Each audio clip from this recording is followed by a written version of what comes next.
Hey, welcome to Captain's Quarters Podcast. This is episode 93. Hey, Davey Longwood, how you doing? Hi, Captain. Good to see you. And, of course, Gunner Hellfire won't be on with us tonight. He has some other opportunities to take care of things in his own life right now. And our good photographer, Mandy, out in Utah, she'll be with us directly. But with the time changing between us and her, she has to take care of other things out there with her life. On that note, how do you get in touch with us? How do you find out about us? That's YouTube, ladies and gentlemen. Captain's Quarters Podcast on YouTube. There's our QR code. Hit that QR code and then like us, follow us, subscribe to us. Hell, later on, we might even be asking you for some money, but join up with us and be a part of what we do. We'll be letting you know all the numbers for our followers, and it's gone up a bit more, I believe, so we'll see how that goes, but that's always at the end of the show. Do make sure that you are paying attention to Captain's Quarters Podcast on YouTube. Yeah, it's very important. We have great guests here. I do want to point out that nowadays, ladies and gentlemen, Pirate Museum, the St. Augustine Pirate and Treasure Museum, is now our major sponsor of the show. They're our key lead players, and they are a big help to us here at the show. I probably biased because I work for them and been working for them for 11 and a half years. But there's some other benefits that happen between the Pirate Museum, the Colonial Quarter, and Captain William Mayhem.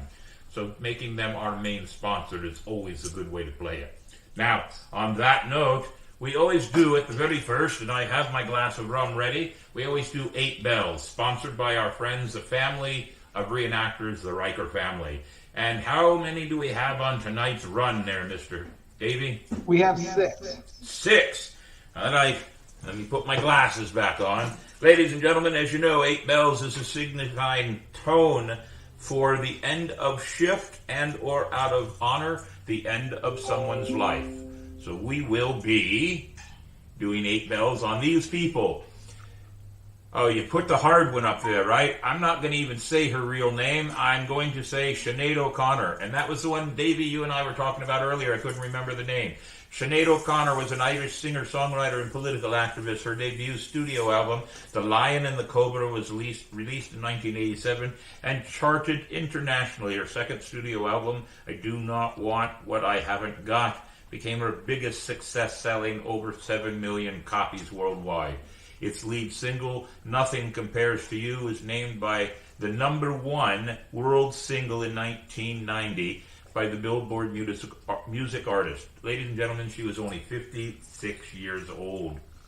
Randall Herman Meisner was an American musician, singer-songwriter, and founding member of the Eagles. Yes, ladies and gentlemen, we've lost a classic of rock and roll. Throughout his professional music career, Meisner's main role was the bassist and backing high harmony vocalist as a group member and sessions musician. He co-wrote and sang lead vocal on the Eagles' hit song, Take It to the Limit, and he was just 77 years old. Paul Rubens. And I said, Paul Rubens died to my wife, and she went, who? And I said, Pee Wee Herman. Oh, yeah! An American actor, comedian, writer, producer, and children's entertainer, he was known for his character Pee Wee Herman. Rubens joined the Los Angeles troupe in the Groundlings in the 70s and started his career as an improvisational comedian and stage actor. His feature films, Pee Wee's Big Adventure, directed by Tim Burton, was a financial and critical success and soon developed into a cult film. He was only 70 years old, ladies and gentlemen. Betty Ann Bluno was an American child actress turned reporter and television host who worked for KTVU Channel 2 in San Francisco for over 20 years until her retirement in 1992. As a child, she appeared in the 1939 film, yes, ladies and gentlemen, you guessed it, The Wizard of Oz, as one of the Munchkins.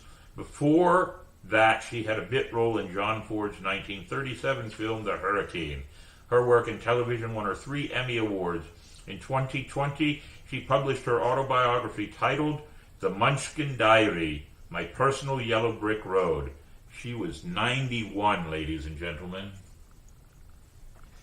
Ruth Miriam Greenfield was an American concert pianist and teacher who, through music, broke racial barriers and brought together black and white students taught by black and white teachers This pioneering colorblind approach, considered scandalous at the time, was a breath of fresh air in the then segregated society.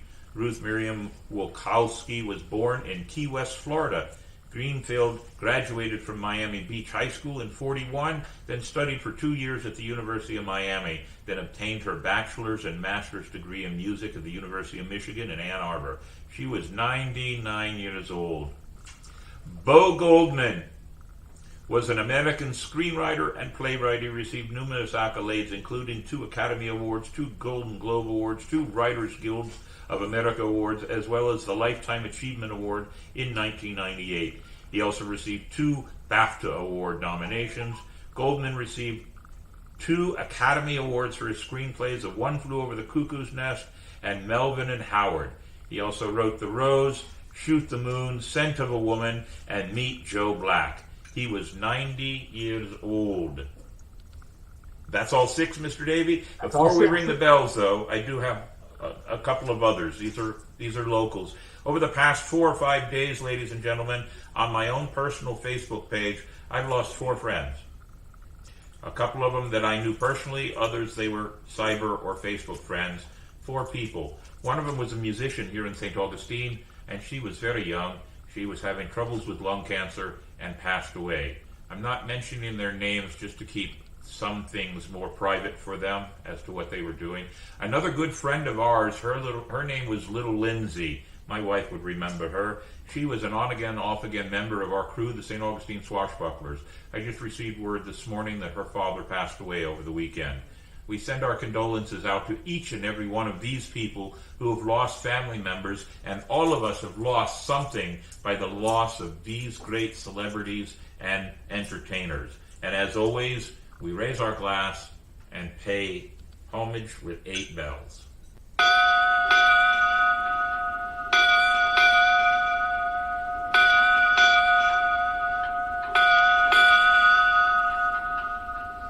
Aye, condolences to the families, and let's keep them alive in our thoughts always. And as always, I like to tell everybody what I'm drinking. This is Kraken rum mixed with a little bit of coconut rum. Aye. Cheers. On that note, ladies and gentlemen, we always go into, well, what do we go into next, sir, Mr. Davey? Joke of the week. Just went blank. What's that? Joke of the week. Joke of the week with Mini Mayhem. How could I forget that? Ladies and gentlemen, it is time for Joke of the Week with Mini Mayhem. So let's see what Mini Mayhem has to offer. And this is represented or presented or sponsored, whichever word you choose to work with. This is from Shiver Me Pictures. Ahoy mates, Mini Mayhem here with Joke of the Week, sponsored by Shiver Me Pictures. Why did nobody want to play cards with the pirate? Think about it, and I will give you the answer at the end of the show. I know the answer, but I won't give it away. Why do pirates? Well, you heard it. We'll give it to you at the end of the show in the reveal. Let's talk about Quote of the Week. Sponsored by Spyglass Travel. If you want a great walking tour of St. Augustine, ladies and gentlemen, call my friends over there at Spyglass Travel. They are considered one of the top 10 walking tours of any historic city in the entire United States. My good friends Kevin and... Wow. How could I forget a name? Doggone. Angie. Hope she's not watching now. Boy, that'll get me in trouble. My good friends Kevin and Angie running Spyglass Travel. I have to say this, that is the downfall of live action shows. But anyway, back to our quote from Henry Ford. When everything seems to be going against you, remember that the airplane takes off against the wind, not with it. Hey, that's a good thought. And look who's come to visit for a few minutes. There he is, ladies and gentlemen, Max. You'll also notice he's wearing a new set of lips because, well, he's mad because he won't stop barking at times. So he's wearing lips. Is it okay? Huh? I know. We'll give you a treat later. On that note, ladies and gentlemen, it is also time for Question of the Week. And we always try to get a good question in that would have something to do with our guest tonight. So, Question of the Week. Who's your all-time favorite comedian? Or who's your favorite comedian of all time? However you want to put it. I happen to have a couple. Jonathan Winters, that's 1. Robin Williams, that's 2. I like that one that everybody knows, George Carlin. That's my all-time favorite, George Carlin. But I'm sure every one of you has your own. I have a couple of others, not as big a names, but still good comedians. I myself, Joe Hughes, Pablo Francisco, and T.A. Burrows. Those are on the list also. On that note, we'll see what you say during the comments, and everybody's watching. I see quite a few people are watching us tonight. That's good. Nice to have everybody aboard.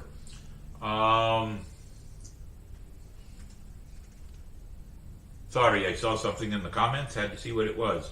On that note, ladies and gentlemen, let's talk about 2 more things and then bring our sponsor in here. Crew Adventures, completed. That would be things that we've done in the past week. And the only thing we've done in the past week, the St. Augustine Swashbucklers and the podcast, helped at a kids event on Saturday called Kid Fest. Ladies and gentlemen, it was bloody damn hot out there. I can tell you that. It was warm. I did not wear all my gear. It was just way too warm. It was hot. Aye. And, well, we did a good job, though. We gave away, I don't know how many pencils, pens, erasers, all kinds of school supplies, because it was a school supply event. And we got some good possibilities of sponsors for some of our events down the road. Home Depot is terribly interested in being a part of our event in February, along with a new pizza joint here in St. Augustine, Marco's Pizza, and there were about 8 other interested parties. So it always works out well when we go do an event just to be cost anything for us to be there, and we helped out. It was a good event. A video of this.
Good job, Davey. Good job. I have only one question for you.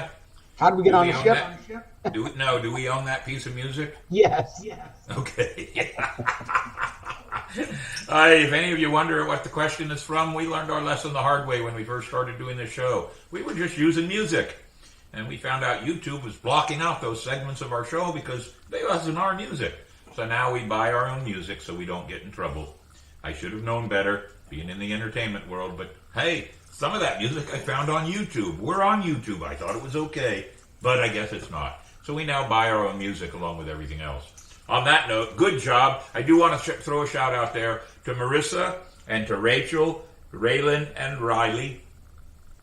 And they were that was the mermaid. She was down here visiting from North Carolina. She is a professional mermaid, and she needed to get out of town and go relax with her girls for a weekend, and they were invited to come and hang out with us. So they stayed here from Thursday till Sunday morning, and they went out. The only reason she put her mermaid costume on is because the 501 stormtroopers came wandering by, and all the kids ran away from the pirates and went to the stormtroopers. So she went and got her mermaid outfit and brought them all back over. So, of course, then somebody walked by with a little tiny pet puppy dog, and then that just ruined it for everybody. But that's the way kids are. They're fickle. On that note, good job, Mr. Davey. And that was all we had that's passed. But on new... No, we also had a crew meeting. Oh, you took pictures of a crew meeting? We did have a crew meeting, ladies and gentlemen. We did have a crew meeting on Sunday. And we got a whole lot of things worked out amongst the crew. We have a whole lot of events coming up. And we'll be talking about that in one of the other sections of the show. So, on that note, good pictures. Oh, notice, ladies and gentlemen, the great T-shirts we were all wearing. We had our new crew T-shirts made, and everybody was wearing T-shirts because it was too blasted hot to be downtown on a Sunday afternoon in pirate gear. I know I was hot. I'm sure everybody else was too, even with the breeze. A good, productive meeting. In that meeting, there is a couple of things I asked for, and I asked for everybody else watching us. I'm in need of at least one or two possible good drawers, artists, working on some new ideas for some logos for Spooktacular at Old City Pirate Festival. Like to change up some things, and I'm not an artist. I can barely draw water. So we'll have to see if we can find some people to help us out. We also are doing a drone shoot tomorrow night, ladies and gentlemen. Tomorrow night is a full moon. And Davey and I are going out with our guest for next Monday night, J.W. Aerial Photography, and he does drone photography and movies. So next Monday night, the full moon comes up out of the ocean at 8:45. We are going to be out there setting up to do a couple of video shoots with the pirates and at least one mermaid.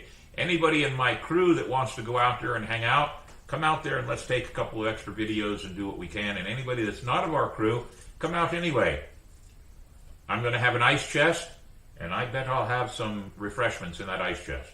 So come on out and join us. And the location is the southern part of the Marineland Studios, where all the rocks are on the beach. It's always great for picture taking there. There's a good place to park. Everybody can join us. And after we do the shoot, we'll admire the moon and have a good time, provided we don't get stormed on. But hey, we're pirates. We're in Florida. We're going to get wet. On that note, now it's time for something new, and that's this weekend. The Seawolf Privateers of Flagler County have their next murder mystery going on, and both shows, Friday and Saturday night. I have been told there are still a few tickets left for both nights. Pardon me. And if you want a really fun show, come on out and see, well, yours truly. I'm in the show. I'm playing Mad Manatee Turley, who actually was shipwrecked and lost at sea in a dinghy for months on months, and it drove me crazy. And I married a mermaid in the process. But you can guess by my name, Mad Manatee Turley, you can guess that it probably wasn't a mermaid. On that note, I won't give you any more, but they are telling me that they've got a new improved, what is it called? A new improved Rum Runner Pirate Punch at $5 a spot. That's always worth it. And it's a cash bar. And believe it or not, ladies and gentlemen, it's a VFW down there in Palm Coast. And the VFW always has great prices on their bars. So come on down and enjoy the show. Help raise some money for the foster children of the Seawolf privateers who they take care of. And make it a success for them on both Friday and Saturday night. And I'll be down there both nights. Come down and see me.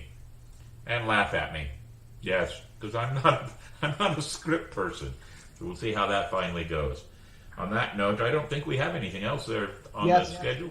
You were going to announce the sponsorship for Spectacular and Old City Pirate Fest. Ah, was I? Oh, I was not going to announce the sponsorship of. I was going to announce, ladies and gentlemen, we have Spectacular in October, and we have Old City Pirate Festival in February 2024. We are starting now to put out our letters of sponsorship. If you'd like to be a part of two of the biggest events put on by the St. Augustine Swashbucklers and two of the biggest pirate events in St. Augustine, well, we'd love to have you sponsor. We've already pulled in a few sponsors already. We have, at the Spooktacular level, we have a $200 and a $500 level. And on the Old City Pirate Festival, we have a $1,000, $500, $200, and $100 levels. And we'd love to have you sponsor. I will tell you this, we're bringing in a sword fighting crew from North Carolina. He is a professional sword fighter. He trains movie actors to do sword fighting, and he's coming down with his troupe to do at least 4 or 5 shows. On top of that, here's a little hint, he is also going to do a small seminar on sword fighting. So if you want to learn how to do sword fighting and then put that in your resume so that people know that you are actually a trained, semi-trained sword fighter and not just some knucklehead that bought a sword down at Kmart, well, you should take this seminar.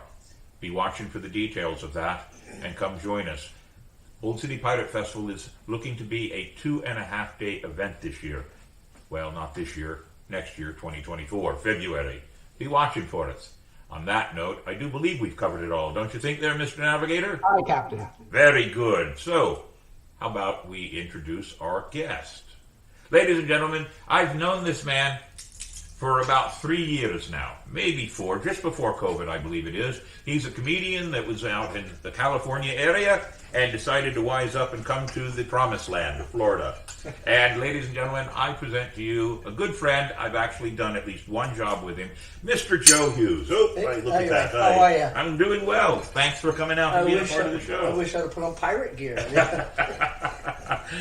All right. Well, we can't all look good. So I don't know what you're saying with it. Well, you have a nice, relaxed look, and we appreciate I that. thought you were saying you were the one that did that. So you've been a comedian, you've been an actor, you had a radio program. I had a radio program in San Francisco Bay Area. Had a lot of good guests on the show. What else have I missed out of those 3? Anything else you want to add? Did some TV when I was a kid, TV commercials, and later on did some bit parts here and there. Do stand-up comedy. Traveled all over. I've done comedy everywhere. So let's talk about comedy first, because I've talked with a couple of other friends of mine. A good friend of mine, T.A. Burroughs, who I used to do comedy clubs with back in the 90s. We did, I don't know how many years, we traveled around together doing a show. Mm-hmm. We were talking on the show. He and people might be taken aback by what I'm going to say, but I don't care. T.A. Burroughs, if you saw the show, is black, and I'm white. And we had Pablo Francisco, one of our friends. He was Mexican, and we did a whole lot of shows together.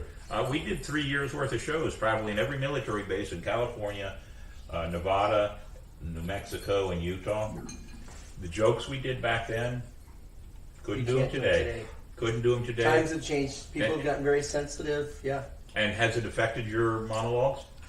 I kind of do what I'm going to do anyways, so but I have to say, I've always kind of, like, for instance, when I have my radio show, my I lean towards moderate conservative. My co-host was moderate, probably pretty strongly liberal. She used to be a reporter for CNN, and she was really good.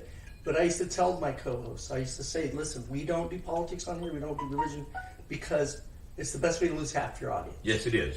So you got to, kind of be wary of that. And today's day and age, you especially have to be. But what's you got to remember that everything's on digital, so people can go back and find it. And that's the worst part. Yes, it's terrible to be judged today by what you did 20 years ago. I watched my old favorite. I heard you ask about your favorite comedians, and some of my favorite comedians would be Red Skelton and Bob Nelson, who I'm Facebook connected with. And he did Jiffy Jeff. He did Jiffy Jeff, although Red Skelton actually had one similar that was extremely similar 20 years earlier. Really? Okay. I forget the name of it, but same sort of premise, knocked in the head too many times, But the stuff they did back in, he did one bit about the collegiate football thing. Oh, and yeah. Back then it was the funniest bit I've ever heard, but today you watch it and you're like, oh my God. It just wouldn't fly today. Things have changed. The comedy's not as much fun. And you have to stay, plus not only that, but the younger generation doesn't think like we do. Like a lot, I'll make references to stuff they have no clue about. So I've had to learn and regroup my jokes to make them work for the younger generation. I have the same problem with some of my tours, my jokes on my tour. We talk about a pirate named Charles Gibbs. And I end that little story by asking if anybody recognizes the name Gibbs. Most people say Joe Gibbs or Bee Gees.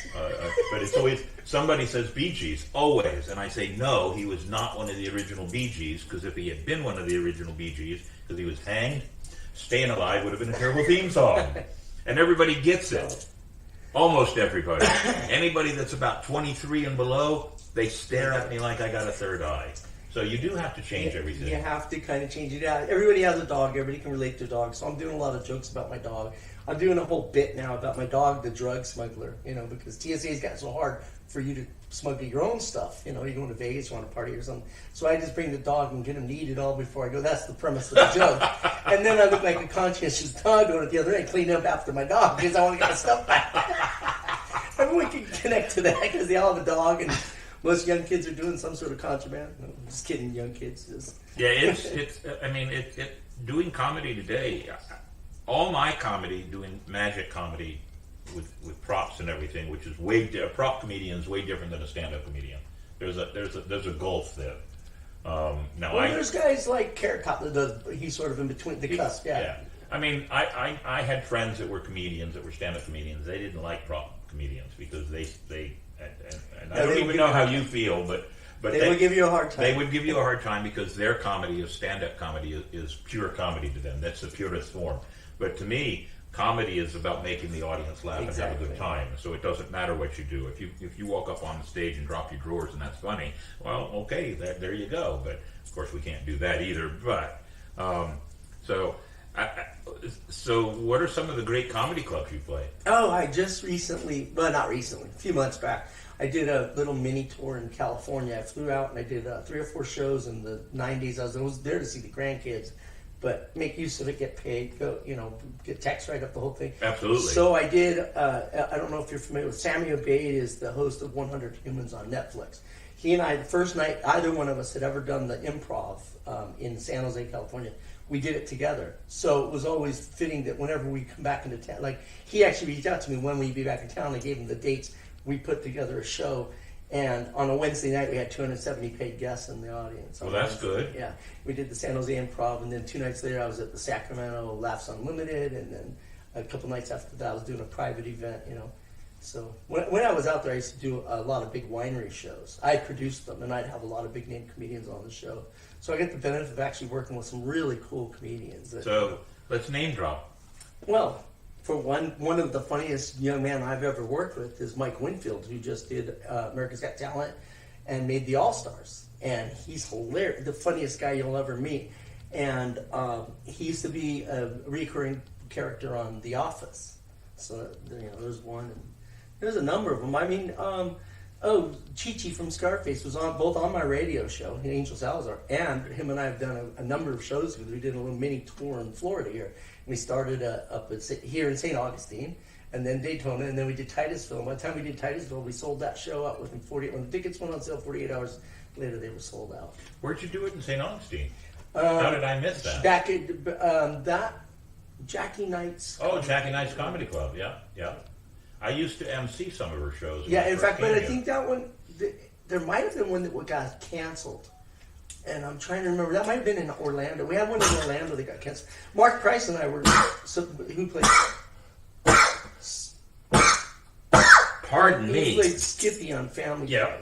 Ties. You He did and I did Jackie Nights. Yeah. And then we did Daytona. We did Dimitri's, and COVID happened. So we had to change that to a drive-in comedy where we were going to do it on the roof of the building and everybody stay in the cars and put an FM signal and do all that. And then the rest of the shows all got canceled. And he ended up staying at my house for weeks. So I did a show for you down there.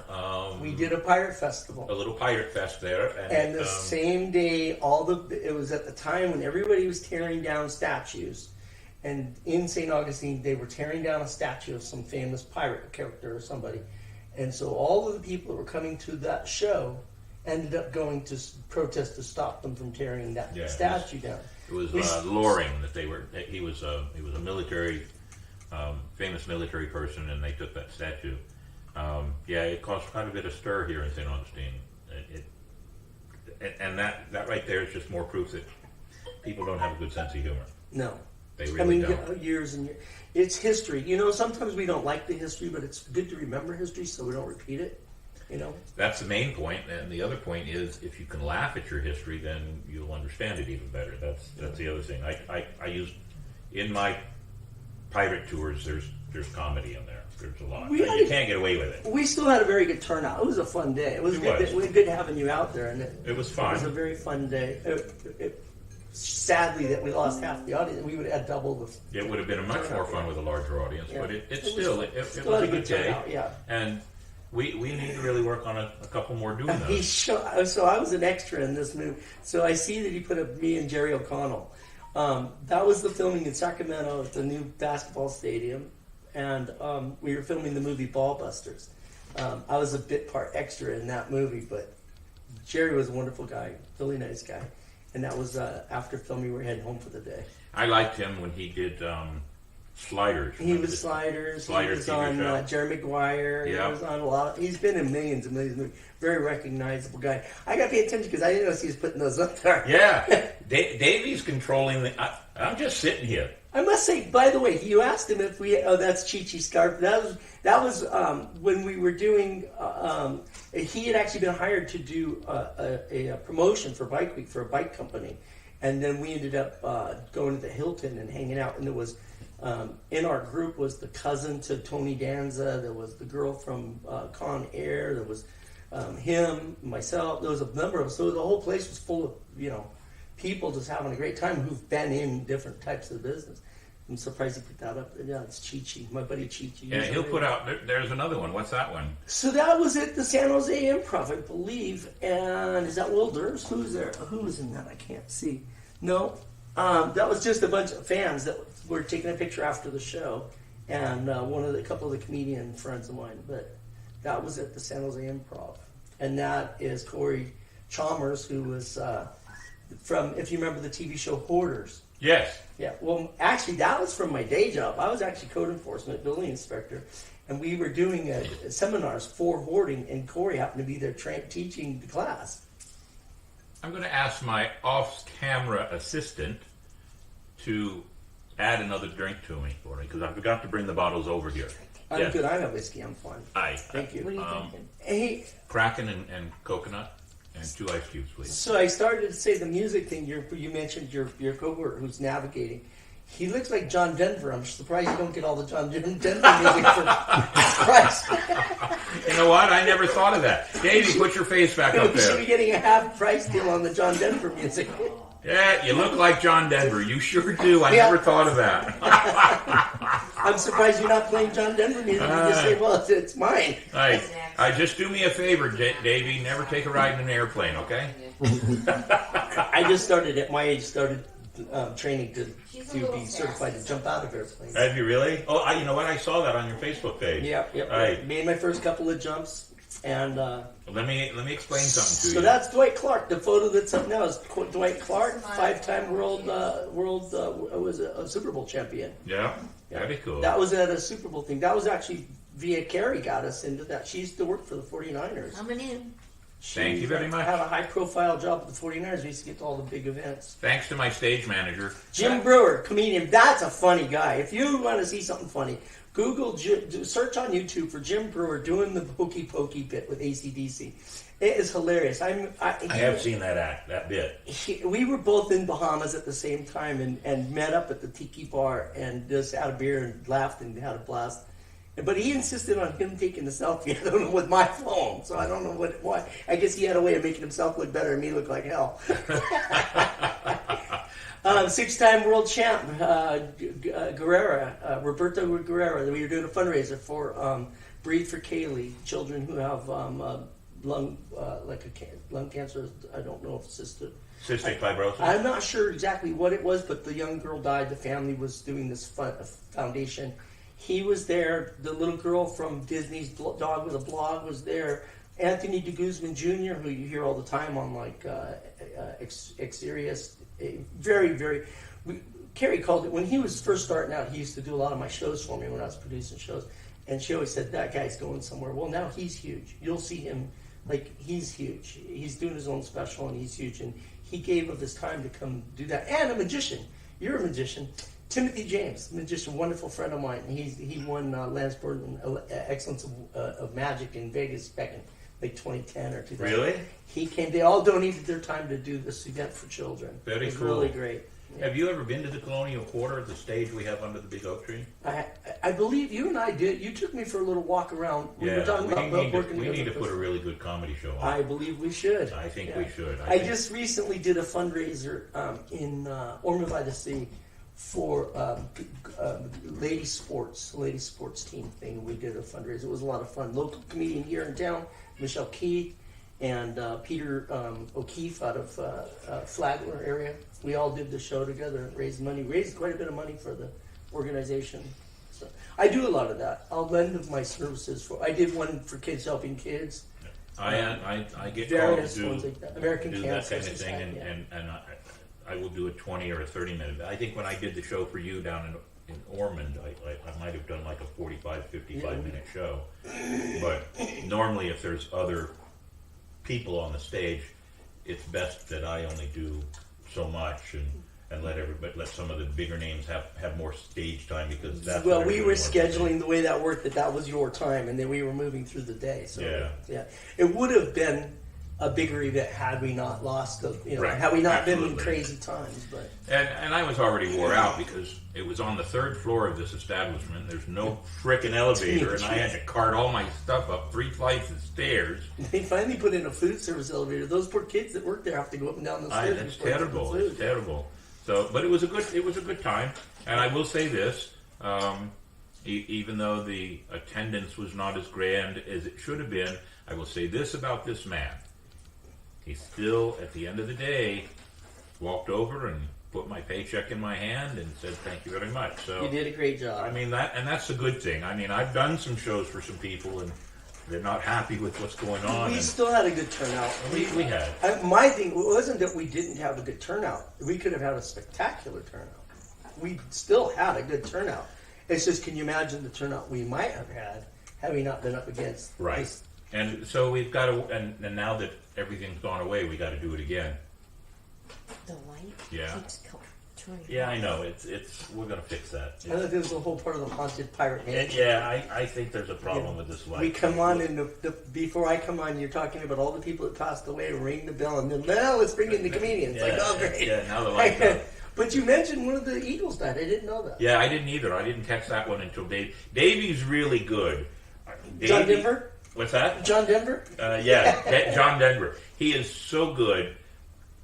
There he is. That's the script right there on this screen that nobody can see. That's the script. And basically it's just guidelines. Or in the words of Captain Barbosa, they're more like guidelines. And so this is what we run by. Davey knows what's going on, and he goes and does all this stuff, and you'll see a few other things that he does, and he's controlling this, and he's, 8 miles away from this house. Wow. So do you guys, back when I had the radio show in San Francisco, we used a program called SAM. Are you familiar with that, Davey? SAM? It's a board operation, all the SAM. Yeah, we used SAM, but it was already preset to, the break happened, whether we were ready, I had to wrap it up on time. We don't have that problem. We don't have that problem. It would, we had to really pay attention to the clock when we were running that show. We have total control of what we do with the show. He has control to put all the inserts and the ticker tapes at the bottom, if you'll see those, and everything. He controls it all from there. Well, ours was live. We were also FM signal, and on back then it wasn't so much a podcast, but it was like what you're doing now. But we were live, Right. And at the minute the show ended, it would switch to a podcast of the week. And then at the end of the week, the new show we did the following week would become the new show, and then that would go in the archives. Well, the nice And thing you here, could see, dig in and get them. man, look at this, blogtalkradio.com, the Vinyl Thought. The Vinyl Thought, yeah. So it wasn't on the Blog Talk. Originally, it was FCC free radio. It used to be an FM signal, and the owner got into a battle with the FCC, and they fined him tens of thousands of dollars. And he made his fortune in IBM when he was a tech guy. So he was FCC free radio. And they had 40 shows on the channel. I was number 2 out of that 40 shows, and we got 1 million downloads a month. The station did, and I was number 2. Well, that's cool. And we were really getting the numbers. I mean, we're shooting for that. The nice thing about this, we use StreamYard for the. So here's a little education for everybody watching the show. We use StreamYard. Davey controls everything. I log in and set up everything here, and this set is not a green screen. This is a real set. Yeah, it's very cool. And so Davey can control everything. When Gunner Hellfire is here, his job is to watch the comments and pop up comments that might be pertinent to the conversation at the time. And then cartographer Mandy out in Utah, she's just watching for things and taking notes. See, Davey's on doing some green screen there every once in a while. You can tell that. So we just do it this way, and we control the whole thing. When it's just me on the show and we don't have a guest, and we have a few shows that are like that, show ends in about 50 minutes. Every time we have a guest, the shows go for an hour and a half. The longest show we did was 2.5 hours. Wow. So we had to be done. They had scheduled with commercials, and then followed. Other people would start their show. The end of the show would run 4 or 5 minutes of commercials, and in that 5 minutes of commercials, I had to get out, and the new guest of the next show had to come in, and you had to be ready to go. I mean, it was like, remember the guy who used to get the plate spinning at the circus? It was like that, trying to get in and out. Well, the nice thing about this, we control the time, and then at the end of the show, as soon as the show stops, as soon as Davey hits the button, the show cans, and it goes to YouTube, and then you can go and watch it. You can actually go to our YouTube channel, and you can watch any of the past shows, all of them. So we're getting good response, and we're getting good viewership there. Because we're averaging now an hour and a half show, we've decided, starting in probably in August, we're working on some sponsors that will be, we're gonna make some pirate venue television commercials and put that in there, and then they'll pay for it. That'll be the way it pays for everything. Right now, the show makes just enough money to pay all the fees. So I had a couple of people that came to me and wanted to sponsor my show because I had a popular show, but our station manager wanted them to sponsor the station. And there were shows on the station, like there was one about getting high, and there was one about sex talk and stuff. And so my sponsors didn't necessarily want to support that, but he was adamant they have to support the station. And I was like, but they don't always necessarily want to support, so he was kind of killing the potential that we could have had by bringing in sponsors just for our show. But he had canned commercials, and it worked. He could just play them, set them up to play every radio show. Now, the Blog Talk Radio, I just want to share real quickly. That Blog Talk Radio, what happened with when they finally went out of business, or something happened where they ended, FCC did. And they told me they were going to take down all of our old episodes. So I downloaded all the episodes out of the archives, and I was able to put them on Blog Talk. But then Blog Talk got where they wanted a big fee, so I wouldn't pay it. So they'll put a few, like they have maybe 10 of our episodes on Blog Talk Radio. They're not easy to find because I don't pay them. But that's where we're housing the old shows. Do you still have control of them now? No, I have them I have them at home in the laptop and on the USB. But we had some great shows. I had Freddie Boom Boom Washington from Welcome Back, Kotter. Oh, really? I had the guy who was the ranch manager for Michael Jackson's Neverland Ranch. He wrote the book Behind the Gates of Neverland.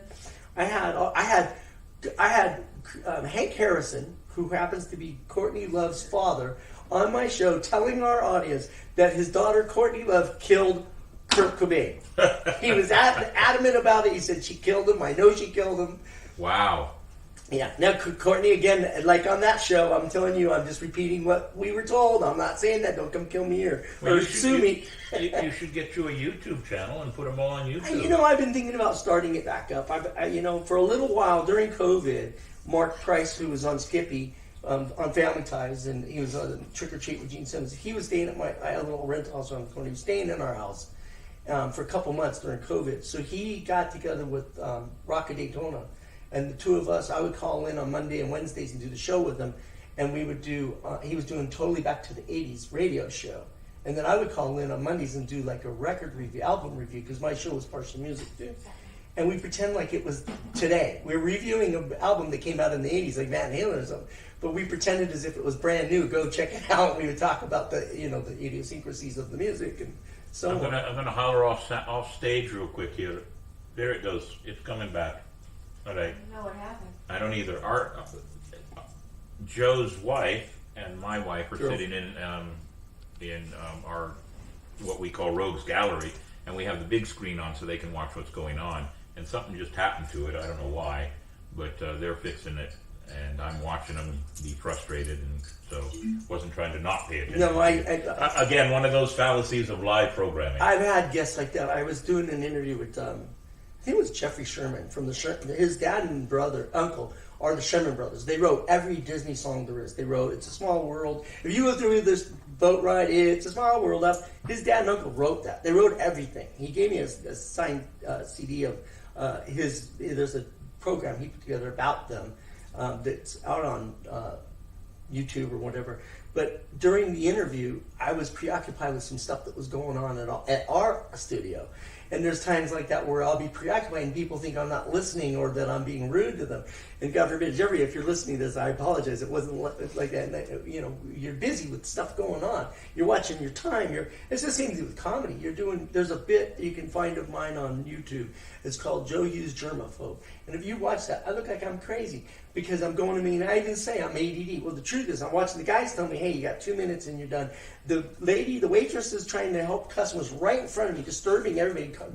There's a fan blowing right in my ear. So you're trying to do this. So in the meantime, I'm trying to buy time to get rid of this waitress who's making distracting everyone and get back to it. And I'm joking around how I'm ADD, but the truth is, you'll notice once she's gone, I go back to the joke because the joke wouldn't have worked while everybody was paying attention to her. You know what I mean? Right. It's basically what we have to deal with in the radio or TV world. Anything that you're working on live, there are always going to be those distractions. And I don't know how they did TV back in the day. I don't know if you know. My brother was a big Hollywood star when we were kids. Yes, and I think you sent a picture of that over to Davey. It was a TV Guide picture, right? It was a cover local TV Guide, not the TV. Yeah. So that little boy was my brother. That was back in the early 70s. I think it was 1970, 71. He played the grandson to make room for Daddy with Danny Thomas. And every week they had the biggest stars in Hollywood. And as I was probably 11, 12, 13, something like that. And I would go to the set with my mom and him. And I got to meet Sammy Davis Jr. and Frank Sinatra and all these. But you had to be quiet. I mean, like when even though they were filming it, you couldn't. I mean, it was different than it is today. Yeah, but they still did a bunch of takes, and it's still. When they said quiet on the set, they meant quiet on the set. It was costing them tens of thousands of dollars a minute. Yeah. So we've talked about some of your radio and your comedy clubs, and you've done some. I've done the Comedy Store. I did a show in London at the Blackout in London. I did a show at the Roisin Dub in Ireland, in Galway, Ireland. My cousins all came. I have a bunch of cousins and uncles and stuff in Ireland. They all came to the show. How was that? How was the language barrier? That's the funny thing is you have to connect it. It's not just a language barrier, but it's also a way of viewing things. Like English, if you've ever seen like Benny Hill, yes, or Monty Python, the British, the UK, they have a very dry, wicked sense of humor. It's brilliant, but it's different than our slapstick sort of comedy here.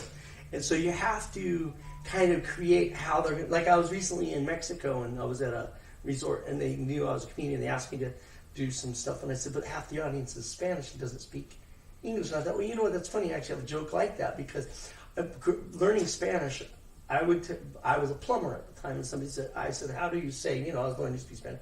And they said, you are a plomero. I said, yo es plomero. Plomero, I'm a plumber, right? I started giving it away. So one day I meet this guy and he says, what do you do? And I say, yo es plumero. And they all start laughing at me because a plumero is a plumber, but a plumero is the feather in your hat. So I told that, and they all laughed. They thought it was funny, so I was able to relate because they thought how stupid of you, if you picked on yourself. I can tell you a language barrier story. When I was in the military back in the day, I was stationed in Japan, and there was a place way off base called Tawada Lake, and I used to go there, and you could get on the boat. You pay your money, you get on this little ferry, and it takes you all the way across this boat. It was a dead volcano is what it was, and it was a beautiful lake. You go across the other side and eat and have a good time, then you come back and go home. So I had taken a young lady with me who was a GI on the base. No, way before my wife. Way. And so, yeah. So she had only been in Japan maybe a month or two, and I'd been in Japan for, 10, 11 months. And so we're there, and I want to impress her with my ability to make sure our communication is good. So she's standing over there, and I go over there, and I'm thinking, how am I going to tell this? How am I going to do it? And I grab a map of the lake, and I said, we are here. We want to go there. Tickets.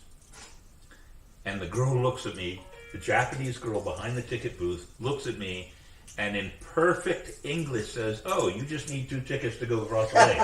And it was like the most embarrassing moment I ever had trying to work on my Japanese. It was terrible. And the girl that was with me, she just laughed her ass off and teased me all day about it. It was hilarious. So, but from the lack of communication, which is honest lack of communication, comes some of the greatest humor. Yes, it does. It's wonderful. So you've done a couple of television shows too, right? Bits and pieces. So again, Carrie had gotten she used to work with Levi Stadium. Like we saw the Dwight Clark. We got to go to Super Bowl parties and all that, WrestleMania and all that. Well, WrestleMania was doing a big fundraiser show for disabled kids, like the disabled Olympics or whatever. I don't remember what we call exactly what Special Olympics. Special Olympics, yeah.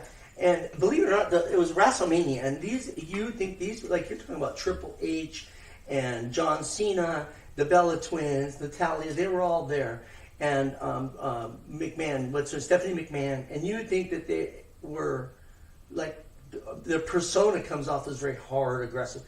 They're all sweethearts. They're very nice people. And they gave up, there was hundreds of thousands of dollars given to the fundraiser. But, so I ended up being on the pre-fight show. I was at the fundraiser, and they filmed us. And so they put me on the pre-fight show for WrestleMania. My friends all called me before WrestleMania that year. It was 2015 WrestleMania, and people were calling me up, I just saw you on the pre-fight show, blah, blah. But it also aired, those girls were all on a TV show called The Divas. So, and I have photos on my Facebook with Natalia and Bella Twins and all that. Well, that all aired on the Divas show, as well, TV show as well. And then I've been on a couple of other TV shows. Some of them's on my IMDb.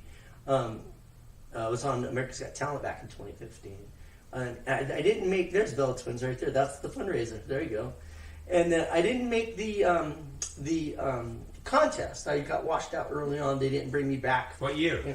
2015 for America's Got Talent. I got washed out in 2012. Very good. Well, then we share a certain we can commiserate. So, funny thing was that I have kind of a persona. I have this energy level. Maybe not right now. It's late, and I drove an hour to get here. But they came up and asked me. So they actually have produced. I'm not sure everybody's aware of this, but on America's Got Talent, there's 2 production crews. Yes. So one production crew is there for the contest, and they call it the contest. That's the contest crew. And then there's another production crew, and they're called the reality crew. And they're filming, like if, say, you're the juggler or magician and you're practicing behind the stage, they're going to film that. And they're going to play, and they're going to see 2 people talking to film, or they're going to talk to your parents. They're going to interview people. That's the reality. So they had put a mic on me, ran a wire, and hid the little transmitter thing in my back pocket. And just had me go around fucking with people. Excuse me, didn't mean to say it. But messing with people. They had me go around messing with other members of the contest. And we were just messing around and giving everybody a hard time. And there was one dude who was being kind of creepy about the Aloha girls that were doing like the dancing. But they had the big, huge guys doing the drums. And it was a big monster of a man, like a Hawaiian guy there, playing the drums and stuff. And he kept going on about these pretty Hawaiian girls. And I said, you better watch it, buddy, because the big kahuna is going to get you. And the producer loved that. He goes, wait, somebody walk between you guys. I want you to do it over again. That's what happened to me. when I went to the 2012, I was invited to go. I did. On that one, because they do look for talent to be right. on the show. Well, and I don't want to spill the. I mean, like we auditioned to be on Beachfront Bargain. They want you to own the home before you get on the show. Right. America's Got Talent. You're pretty much getting invited. They found their talent.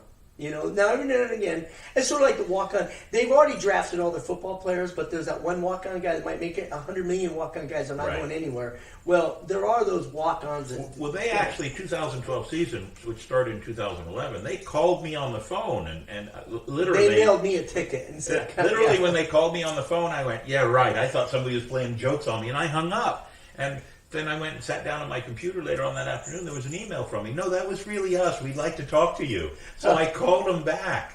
And so what happened to me when I went to the audition then in Tampa... No, wait. That was actually 2017. I got called back again. That's not 2015. That's 2017. So I did it two times. That one, I thought I did very well. They take you in a room. 10 contestants go in a room at a time. And they have a couple of producers, and they weed you out, and then you get to meet all the bigwigs after you get called through that.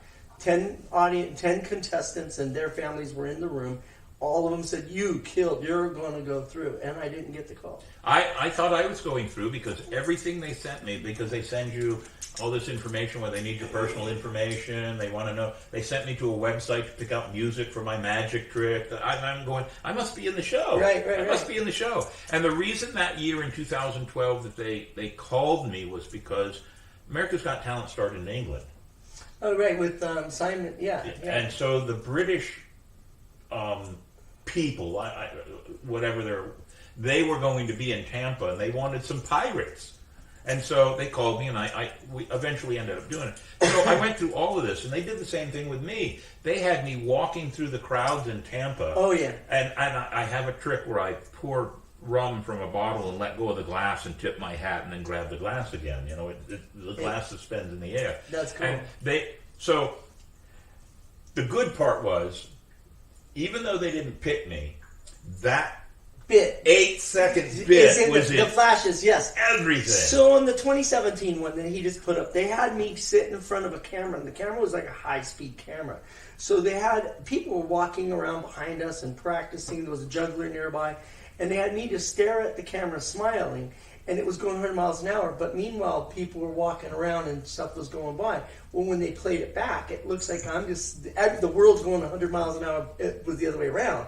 Everybody was flying, and I was just, but it literally was like a 3-second blip. But they played it at every show, didn't they? They played mine at every opening show. I never even saw it. So and here's how I got pushed out. They called me up the week that I was prepared to drive to Tampa and be on the show for the first taping, and they said, "We've decided not to use you." And okay. There was only one other pirate group that they brought in, and it was a pirate rap group. They rapped pirate music, which I don't care. That just didn't work for me. Rap pirate music, yeah. They rap pirate music, and they put them on.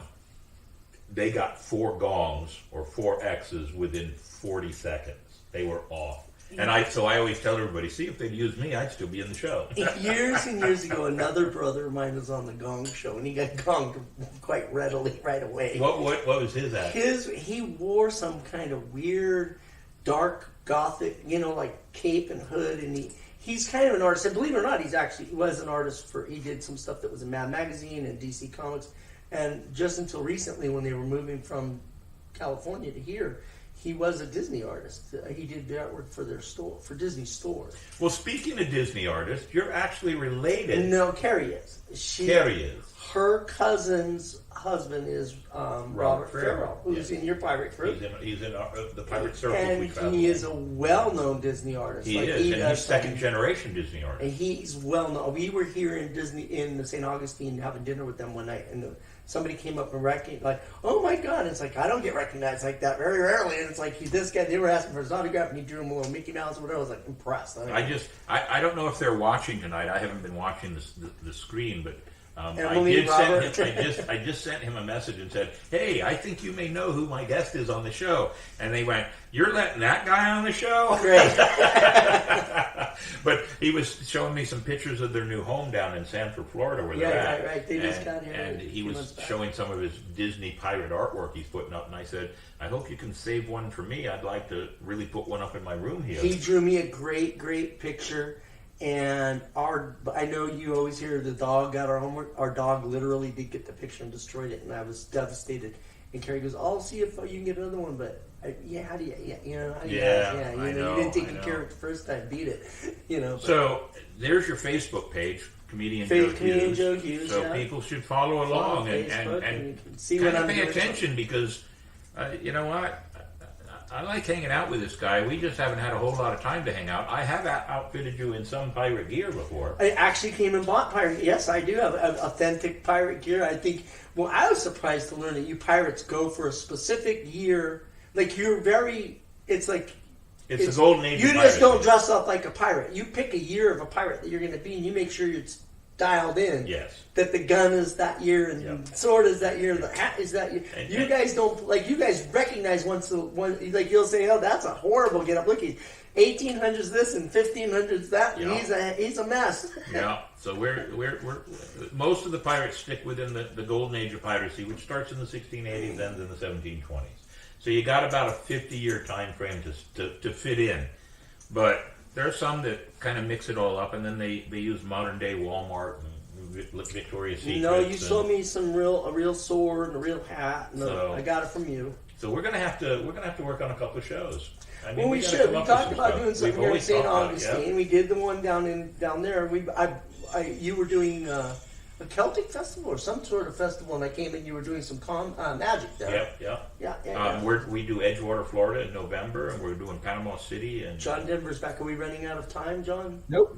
No, John Denver knows. I'm going to call him John Denver from now on. So you were asking me about some of the things because some of the people I've worked with I've worked with Jimmy Walker, JJ, Dynamite Walker, and Chi and Kabir Singh, and I haven't worked with them, but I've shared the stage with Charlie Murphy before he passed away.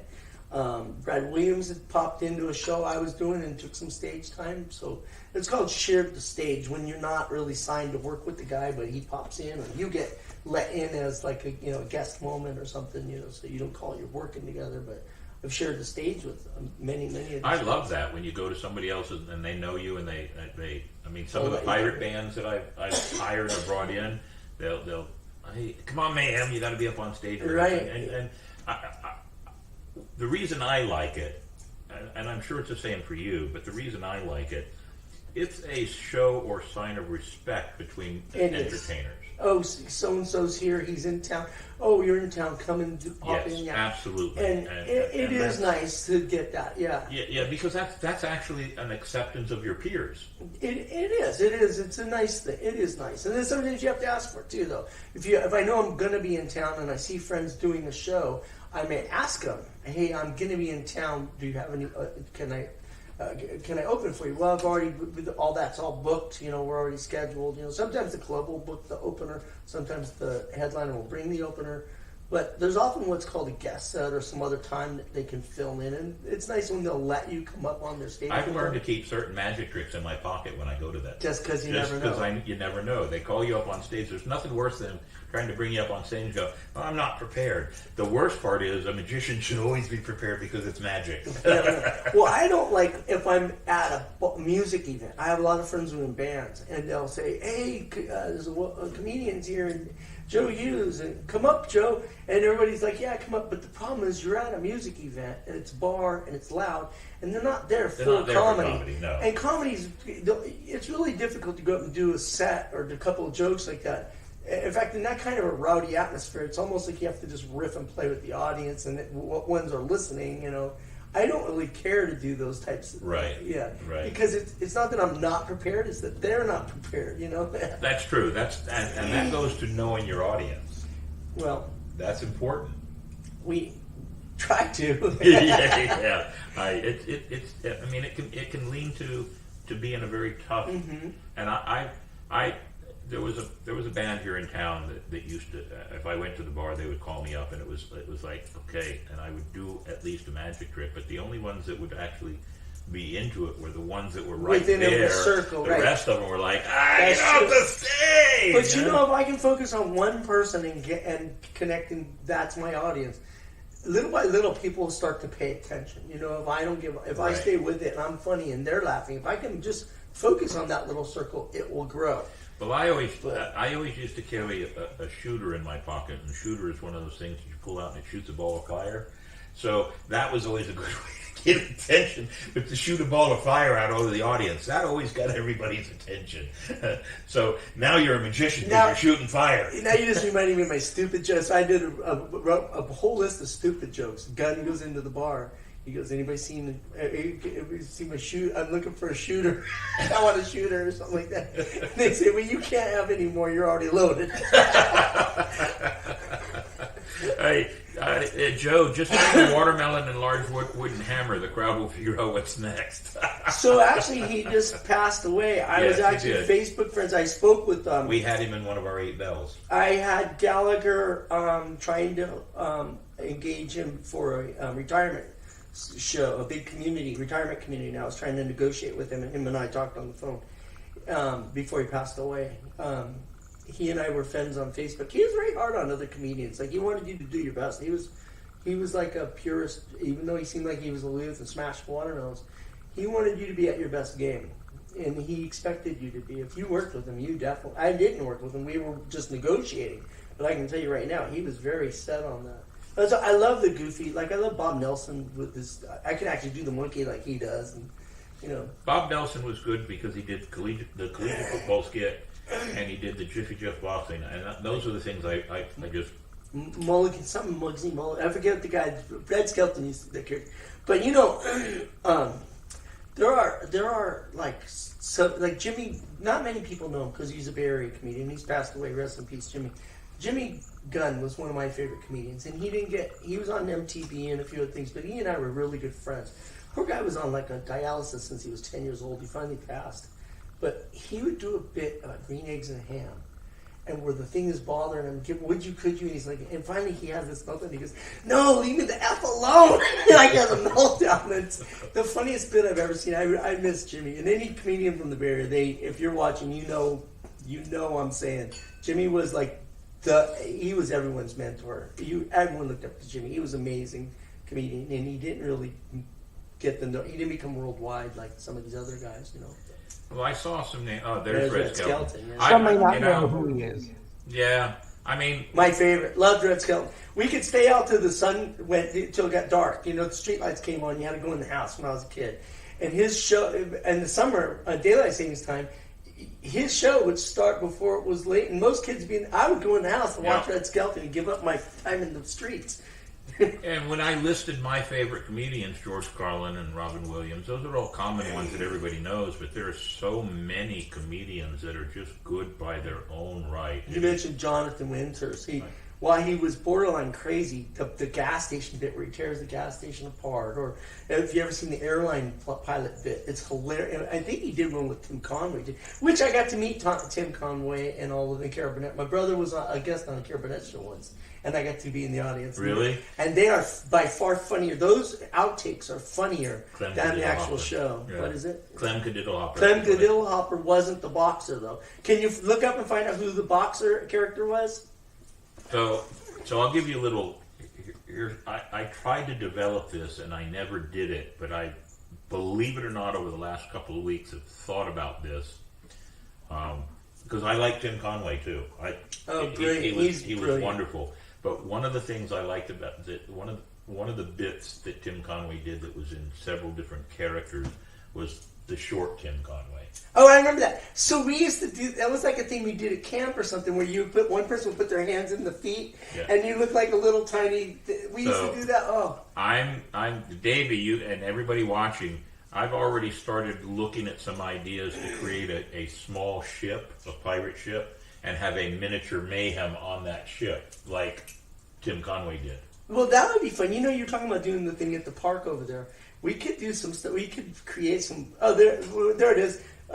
Cauliflower McPug. There it is. McPug. That's the character that, similar to Bob Nelson, that he did decades earlier. It was the same kind of a character. You know. So if you watch, one of the other things that I enjoy watching, surely you do too. But we're around the same age, I think. I'm 100. What do you got? I'm about 3. Okay, But, good. so the Dean Martin Celebrity Roasts.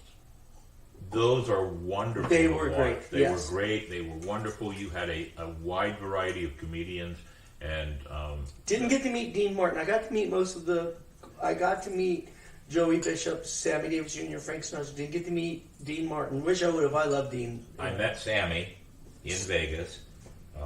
Danny Thomas introduced me to Sammy Davis like I'm talking to you. And I was only 12. Joey, come over here. This is Mike's brother, Joey. Sammy, how are you doing, kid? You know? Yeah. We hosted Dean Martin in the casino that I did security at before we left Vegas and came here. Nice. We hosted Dean Martin's son to do a book signing. He had written a book about his dad. Very cool. And for the life of me, I can't even remember what his son's name was. You know, I worked with, speaking of dads, I worked with Don Knott's daughter, Karen Knotts, at the Oh, comedy really? store once. She's a beautiful woman, and she was very serious about her craft. Like Is everybody she a else. comedian? Well, she was doing more of a monologue thing. She does like a one-woman show. But like, well, you go to the comedy store, and there's all kinds of weird juju going on in the green room and behind the Right. scenes. I mean, back to Richard Pryor and them used to light it up with white in there, you know what I mean? Yeah. And it was just crazy times. She was very serious about her craft, doing the monologue, more like an actress comedian and stuff. She has a one-woman show and travels. I recommend it. But beautiful, really sweet person. I was I enjoyed lucky working with it. that I got to do a couple of stage times at Dangerfield's place at the Tropicana, Nice. and got to meet him. And Nice. he was a very genuine person too. Look, he was the one that used to do the show. He did a show, amateur. Yeah. So amateur. He did a early comedian. That's where Bob Nelson got his start. Yeah. And that's what I did. I just didn't get to go very far because of certain other aspects in my life at the time. But it was. So, I came out too late, I think. You know, and I had a really bad car accident in 2013, and my head got jarbled. I lost my pilot's license. I was grounded for a couple of years because I had to go through neurological tests and stuff. Like, was saying the wrong words and, you know, calling people the wrong names and stuff. So I lost that edge, and that's when I started producing a lot of comedy shows. I had a sold-out winery show at a big winery. We'd sell hundreds of people every show. For 4 straight years, we never did not sell out a show. well, that's good. That's a good accomplishment for And I 4 had some years. really How big many shows a year? 4 Well, years. you only do it 4 years. Once every 4 years. quarter. Every quarter. They were quarter. quarterly shows. So But 16 4 shows years, all 16 sold out. shows That's a good all thing. sold out. My radio show was the funnest. Because, like I said, I had Jeffrey Sherman from Dad and Uncle who wrote everything Disney. It was a Disney show. And then I had who actually did the sound recordings for planes. And so I have a picture. I don't know if John will be able to find it. It's in my Facebook. Because there's a picture of a plane flying by, and he's recording the sound. The wingtip flew by at 100 and something miles an hour, 3 feet away from him, and he's standing there recording the sound from it. He won an Oscar for some sound with Sony Pictures. I think he did the sound for like Bonnie and Clyde. He did all kinds of sound stuff. Really great stuff. So he had all these different people from Disney on my show. That's me parachuting last week. That was my second jump. I just had pulled the cord and the chute hadn't yet opened. The instructor got that. Well, obviously it opened because you're sitting here tonight. Well, here we are. Here we are. But I had Jackie Bertoni from the Beach Boys. He's the percussionist for the Beach Boys. We did an MS show, and he actually has MS. Can you imagine going out on stage and having to perform music in front of, you know, however many tens of thousands of people, and you have MS, the struggle that could be at times. Jackie was a really nice guy. Very humble, came on my show, very, very cordial man, loved him. Jackie, you're tuned in, man, thank you so much for coming on our show. The nice thing about, and I'll use myself as an example, but you're an example too. I mean, you've had all these struggles. You had your head problems and everything else, but knee surgeries, lost vision in my eye. I just found out. Lost my dog, he ran away. Yeah. And the trucks broke down, and Go now ahead, we're I'm writing sorry. a country western song, aren't we? Yeah. I mean, I just found out last week I've got to start wearing hearing aids. Do you really? Yeah, I got to. Sometimes I have to, lean in a little bit now, which actually makes my better half, my wife, gloat at me because she's been telling me I'm hard of hearing, and I've just been telling her it was selective. It's not selective. And now I've got to wear them, but I'm lucky because I'm a vet, and the VA is going to take care of me. So I'm giving a shout out because I know we post our show on a couple of veterans pages here, and I want to bring the veterans in to have a good time with us and know that the swashbucklers, the St. Augustine swashbucklers, will do things if we can. So yeah, the VA will take care of me. I'll get 2 earpieces, and the nice thing is they'll be connected to my cell phone. Awesome. If you might, I could share something with you. 2 of my children are hearing impaired, and I got called on that by people in the hearing. They told me they're hard of hearing, but 2 of my children are half deaf, and they wear hearing aids. And the oldest one can actually sign, and he used that as his second language in university. Now he's an engineer for the state of California. However, I had on my radio show the girl that upstaged one of the rappers. She was doing the sign language, and she upstaged. Everybody was tuned into her doing the signing. That she became a huge viral sensation online. I had her on my show, and we talked about that, about the hearing impairment and how you can do like a person has to have it. It's almost like being a singer. Like you could be a court translator and do sign, but you don't have that beat in you. You got for a person who's doing sign. To do that beat to the music. Wow! You kind of have the groove. I never gave that any consideration. So I will show you because we're in Amber. What was her name? Amber. I'm trying to think of her name. But anyway, she's huge sign language. Because we're in St. Augustine and we have the Florida School for the Deaf and Blind here. We get lots of students that come to the Pirate Museum for tours. So I learn a little bit of sign language. Oh, did you? Good. I know play. So you know what pirate is? Pretty easy. I just learned the other day, Ransom says, both me and you will need hearing aids. Well, if I'm needing them, and Ransom Mayhem is my brother over in Panama City. Okay. So, you know what SpongeBob SquarePants is in sign language? I just learned this the other day. God, do I want to know. Square pants. Where's the sponge? I guess it's inferred. So, no, and I have children that come in and will show me bits and pieces of sign language, and I know certain things like thank you and whatever else. So I try to use as much as I learn. I mean, for example, that's pirate. That's land turtle, if anybody can see it, and then that's because everyone needs to know how to say land turtle. Everybody needs to know how to say that's turtle. That's an important one. If you're going to do sign language, well, think about it. You need to know land turtle. So I tell people, there were pirates in Tortuga. So, so we pick up bits and pieces of things like this along our way, and I fully delight in the idea that, people used to say music is a universal language. Music, comedy, arts, magic. Arts in general, and that's the sad part is we were talking earlier about how things have changed, times have changed, people have become sensitive. We no longer have all the arts in schools. We don't. When I was a kid, we had metal shop, we had wood shop, we had auto shop, you had music, you had everything. They don't have any of it now. No. These kids, and what we have is indoctrination or just teach the kids to what they need to learn. And let the parent, like your grandmother used to teach you the culture. Your grandmother came from my grandmother was from Ireland. She wasn't from here. So we're both Irish. Well, I'm Scottish more than Irish. Well, my mother's father is Scottish, right. But he didn't come direct. He went through. His father came from Scotland to Nova Scotia, and then they came here. But my father's parents are both from Ireland. They were born in Ireland. They had farms in Ireland. Their family had farms, and you learned that kind of thing from them. You didn't learn it from a book. You learned it from your parents would tell you the story, your grandparents. And cultural learning should come from your family grandparents. And your but the elders, yes, like elders. Any tribe, anywhere, the elders teach the kids that kind of thing. And it's changed, and now you're learning somebody else's ideology, someone else's culture, and I just don't think it's right. I think, and I'm not taking sides. I'm not saying, hey, go right, left. I'm just saying, just teach them what they need to learn, math. Don't try to give them your opinion or your ideology because their background may not be that. You can be whatever you want. In my opinion, whatever you decide you want to be, whatever you decide you want to say or do, you go ahead and do it. Doesn't mean I have to buy into that ideology. Right. I have my freedoms allow me to believe the way I want to believe. We may not agree. We may agree to disagree. I'm not trying to offend you. But don't be offended because I don't buy into whatever you're buying into. And I'll actually throw this out. Here in this country, we still have the arts. We in this county. Not taught in school. Oh, in the schools? In this county. We do Very have the cool. arts here. Awesome. Donna Bogus is That's why I a moved to retired Florida school from teacher. California. Thank you.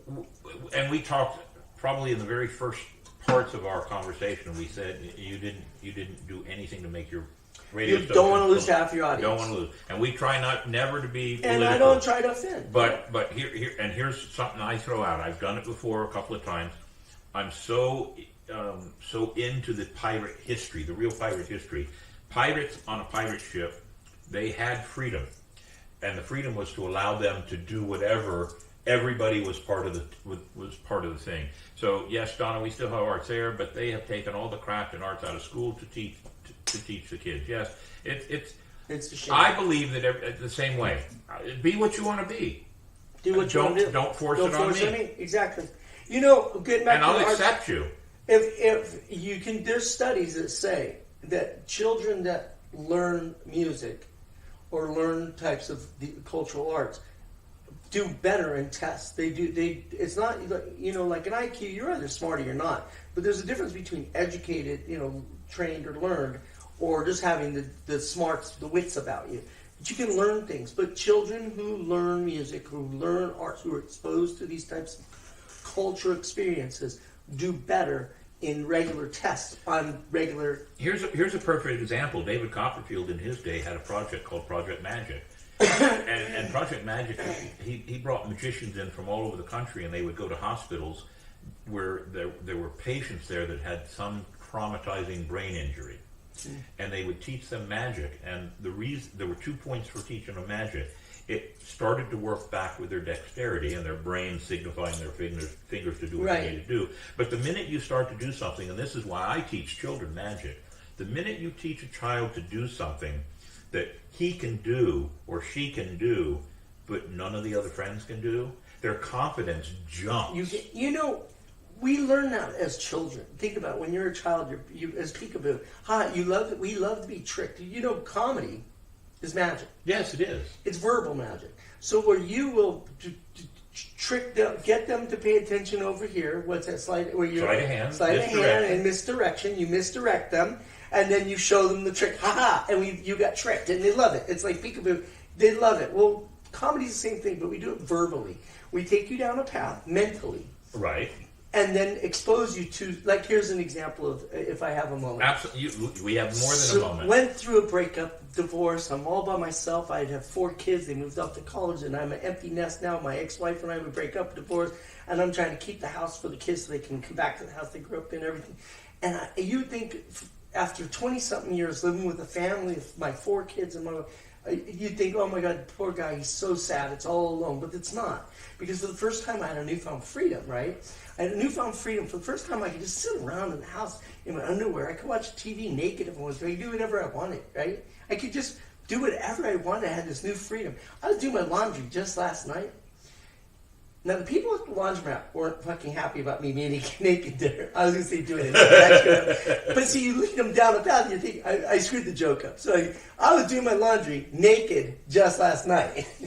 But the laundromat didn't yeah. So you're led down this path, and then, boom, we take you elsewhere. Now, all of a sudden, I put you somewhere else. That's verbal magic. We're playing with you. We're toying with your brain. And you like it. You like being toyed with.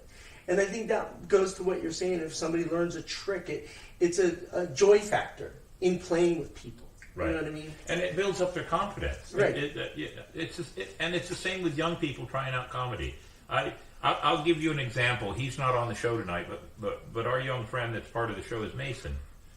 And he joined the crew. And he's kind of withdrawn and everything else. And I saw within him a certain character. And he started to create that character as a pirate character. This is Mason right here. Well, the first time I did something with him, we did a big Halloween video a couple of years ago. It was just a cemetery video of these pirates going in the cemetery and stealing stuff. Right. And I said, this is what I want you to do. Just follow my lead. He followed my lead perfectly. It was entirely improv, and he did it perfectly. And from there, he's now done a couple of video shorts on history with pirates. And he really is a very I good wonder actor. if the character, playing the character of a pirate, gets you to come out of your shell a little bit. It's somebody course like it working does. with a puppet. The puppet's the bad guy. Yes. So now the puppet can talk filthy to everybody or be rude to people. It's not me, it's the puppet. What's the same But with it's a being different personality. You're bringing out a persona. It's the same with being a pirate on the streets. I can wander down the streets and I don't have to be drunk. I can be a little staggering or whatever, right. but I can make a comment to certain. And this is where the line gets drawn that I get really that blurry line. upset. You don't want to be that guy. That so blurred lines. But here's the other blurry line where I get upset with people. There are some people, and in the comedy world, it's the same thing. You got to know your audience, and you can't tell an adult joke to a bunch of 13-year-olds standing around. No. It just you can't hold You a shouldn't. 14-year-old. You shouldn't. You can't hold a 14-year-old in an embraced picture that you would do with a 28-year-old. But we have pirates that don't know the difference. We have actors that don't know the difference. We have comedians that don't know they'll walk in. When I did comedy clubs in Vegas, there were 3 shows a night. Early show, middle show, late show. Late show, you could do anything you damn well please. Cruise ships like that. Yeah. Early shows, clean. Got to be clean. Clean show. And that's the problem with new comedians. A lot of new comedians, they want to shock. They haven't really worked out their material, so they'll shock you. They'll be provocatively shocking in the most horrendous sexual way, and it's not that funny. It isn't that funny. And so, like TV and stuff like that, they want you to be able to do the clean work. They also, okay, so if we're doing a late night cruise, you're going to do. I haven't done cruises yet, but I have a few friends who have. But you want to have both. But I did a show not long ago, but years ago. What am I saying? Not long ago, several years before I came to California, with Dennis Gaxiola, and he was the opener. He used to be with the Latin Kings of Comedy, and he was the opener for Fluffy, Gabriel Iglesias. And he's also a preacher, and he knows that I do a couple of jokes about church, being a church. And when I do church jokes, I'm not picking on God. I'm Christian. I'm picking on myself sometimes, and I'm making light of being naive. You're going into church and you're naive. Like if you've ever been to a church you've never been to before, you don't know why they're standing up, sitting down, why they do what they do when they do it. So it can be a little intimidating for somebody who's not familiar with being a Catholic, right? Or vice versa, other things. So he knew I could do jokes, but he absolutely wanted them to be clean, and he wanted me to write some more jokes. He wanted me to do a fundraiser for a church. And so all of the material had to be church clean friendly, and worked out really great. We did a great job. So I do a joke in my tour when it comes to talking about the Spanish having eliminated the French pirates from Fort Caroline in 1565. And so trying to figure out where I can go with this without making this the long speech, I tell everybody, well, the difference is that the French were Protestants and the Spanish were Catholics. And then I say, after I say that the Spanish got rid of all the French Protestants by killing them, I say, well, the reason is that the Catholics just don't like anybody. And the room kind of goes snicker, snicker, snicker, and then I always ask, is there any Catholics in the room? And there'll be a few that'll raise their hand. I'll say, well, you actually didn't jump up and defend that question or that statement, did you? That gets the bigger laugh. And it's not making fun of anybody, it's just making fun of the entire situation. situation. Yeah. So people just don't understand the delivery of a joke is more important than the subject of the joke. That's or the timing. I had a joke I would tell, and it took a minute for the audience to process it. And at first I thought that it just wasn't working, and I'd quickly go to another joke, or go to something else. But then just sharing it one-on-one, it was always funny to people. So I stuck with it, didn't get rid of it. Well, it turned out that I just wasn't giving them that second to absorb it. And once I started leaving that time and or I'll even mess with the audience, you're going to get it, and boom, they'll start to get it. It's a clever joke that takes a little thought, and you have to be paying attention. Well, I call it humor IQ. I can tell if they're with me or not by telling them. And that's the most important part. You got to understand. You got to know your audience, but you also got to know the intelligence of your audience too. Yeah. You can go lowbrow, but certain places, like when I do Sunnyvale, where all the Google, that's where Google and Facebook, all the engineers and stuff. You can tell some really clever intellectual jokes there, but they don't get the common street, like, you know, like things I Right. could tell in L.A. or here in Orlando. They wouldn't get it because they're just not street smart. They're book smart. So exactly. You have to you know. have to know. But Orlando people, with all due respect to Orlando, but they may not get highly intellectual. Not that they're not smart, just that they're, you know, there's a different culture, a different geographical. Like I do a joke about that years ago about the bathrooms that used to have electronic. Everything would come on and work by itself. And it seems like I started to tell that early. If you look for Joe Hughes germaphobe on YouTube, you'll find that joke where I said the fan's going, everything's going. It's called Joe Hughes germaphobe, and you'll see the dynamics. But I couldn't tell it here in Florida when I first moved here because they didn't have bathrooms like that when I first moved here. They only had them at the airport. People didn't know what I was talking about, so I left that out of my set. But in San Francisco, I can't do my collection plate at the church joke where I talk about how my life is down on my luck, everything's going bad, and my buddy says, you know, if you had faith in God, God would provide. So I go to church, I'm in the pew, and I'm like, God, please help me. I have faith. I need your help. It was at that moment somebody passed me a basket full of money. Like, God, like really, God told you guys. Well, San Francisco kids don't go to church. They don't even know what a collection plate is. They don't. It's crickets. I can tell here, Florida kids are raised right to go to church because they get the joke. Yep. It's geographic, yeah. It's geographic and situational. It is, That's absolutely. that's the way humor is. All right, so we're gonna do a couple of pop-ons here. You've been watching the questions, but it is time for us to do. Do you have another video, Davey, or are we going to go right into This Week in Nautical History? Yeah, this week. All right. This Week in Nautical History, ladies and gentlemen, is sponsored by Florida Water Tours, and we're getting ready out. When we do this, I'm going to tell you what we're doing on Talk Like a Pirate Day, September 19th. But go ahead and play that video, Davey. Welcome to This Week in Nautical History, sponsored by our friends at Florida Water Tours. If you want to see our beautiful city by water, then they are the company for you. 1492, Christopher Columbus, with Juan de la Cosa second in command, set sail on his first voyage with 3 ships, Santa Maria, Pinta, and Nina, from Palos de la Frontera, Spain, for the Indies. 1498, Christopher Columbus then discovers the island of Trinidad on his 3rd voyage. 1610, English explorer Henry Hudson enters the bay later named after him, the Hudson Bay. 1790, United States Revenue Cutter Service is established to serve as an armed customs enforcement service, becoming the U.S. Coast Guard in 1915. 1798, Battle of the Nile. British Royal Navy under Admiral Horatio Nelson attacks and decimates the French fleet at Albuquerque Bay off the Nile Delta, Egypt. 1864, Battle of Mobile Bay, won by the Union Army, led by Rear Admiral David Farragut with the cry, "Damn the torpedoes, full speed ahead." Then, in 1943, Lieutenant John F. Kennedy's PT Boat 109 sinks at Solomon Islands. 1958, USS Nautilus reaches North Pole, first submarine to achieve submarine transit of the North Pole. And that is This Week in Nautical History. Okay. All right, we just had to do, while that was on, we just had to do a refreshment break, but we're back and showing off. But we're going to jump right into This Week in History. Now you know why the rum's always gone. See, Davey's good for that kind of thing. So, Davey, I don't have mail call, so why don't you do This Week in History, and then I'll go ahead and look at all the comments, and we'll see if we have anything that will bring up some more conversations as we do. Okay. Welcome to This Week in History, sponsored by our friends at Dick's Wings Bar and Grill. If you like great food and drinks, then this is the place for you. 1753, George Washington becomes a master mason.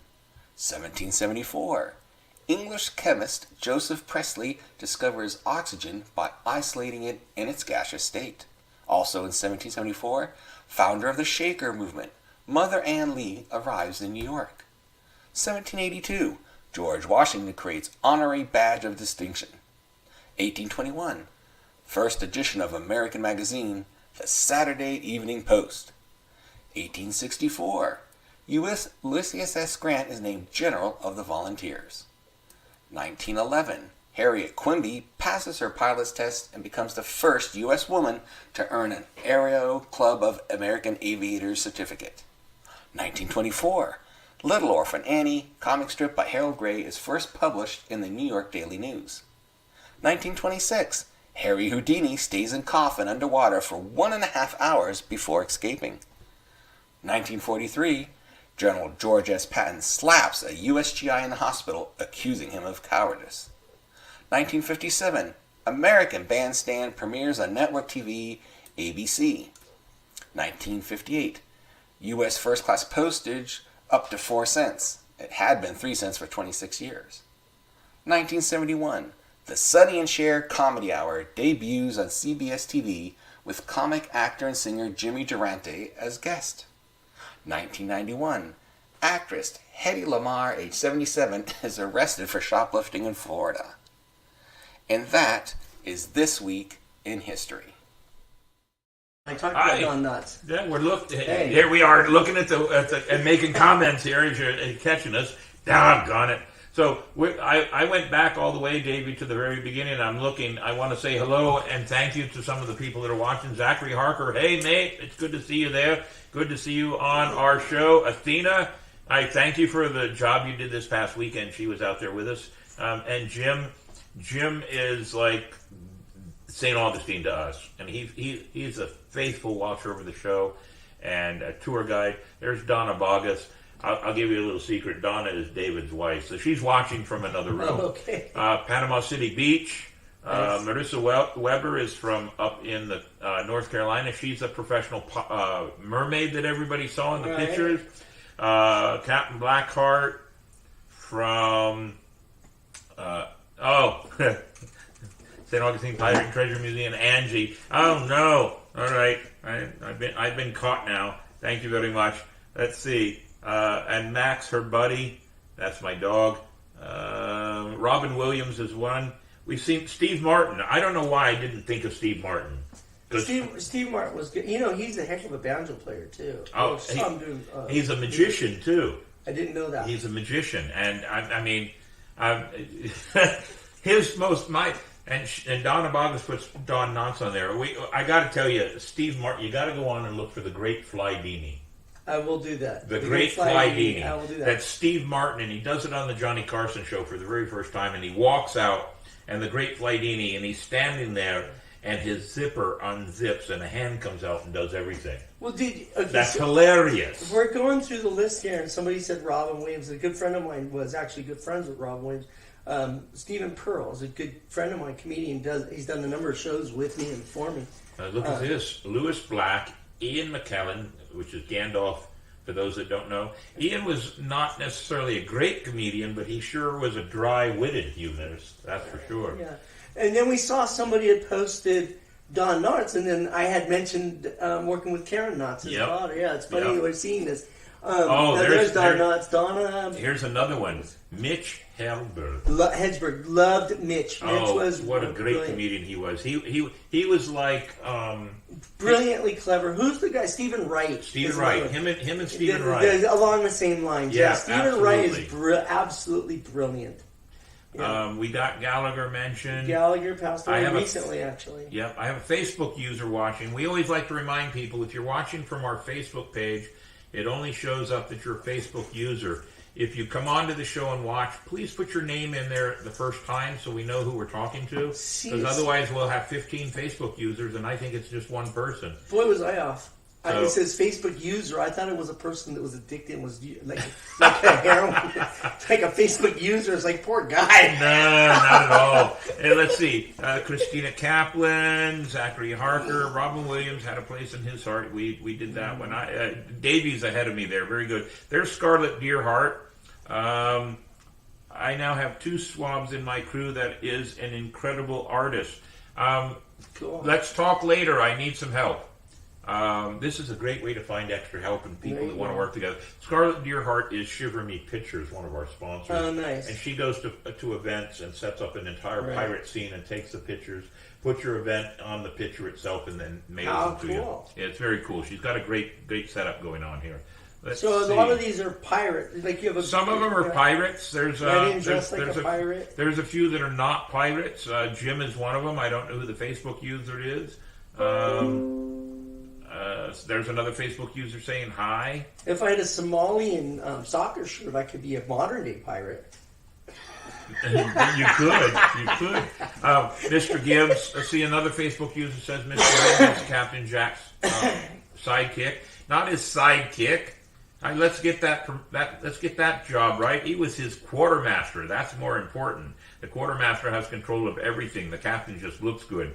It's kind of like, well, I got a navigator that makes me look good. Let's see. You have a light show going on. That was the bulb in the back. So some history. This lamp keeps going from room to room to room, and it doesn't seem to matter where we put it. It just flashes and doesn't do anything.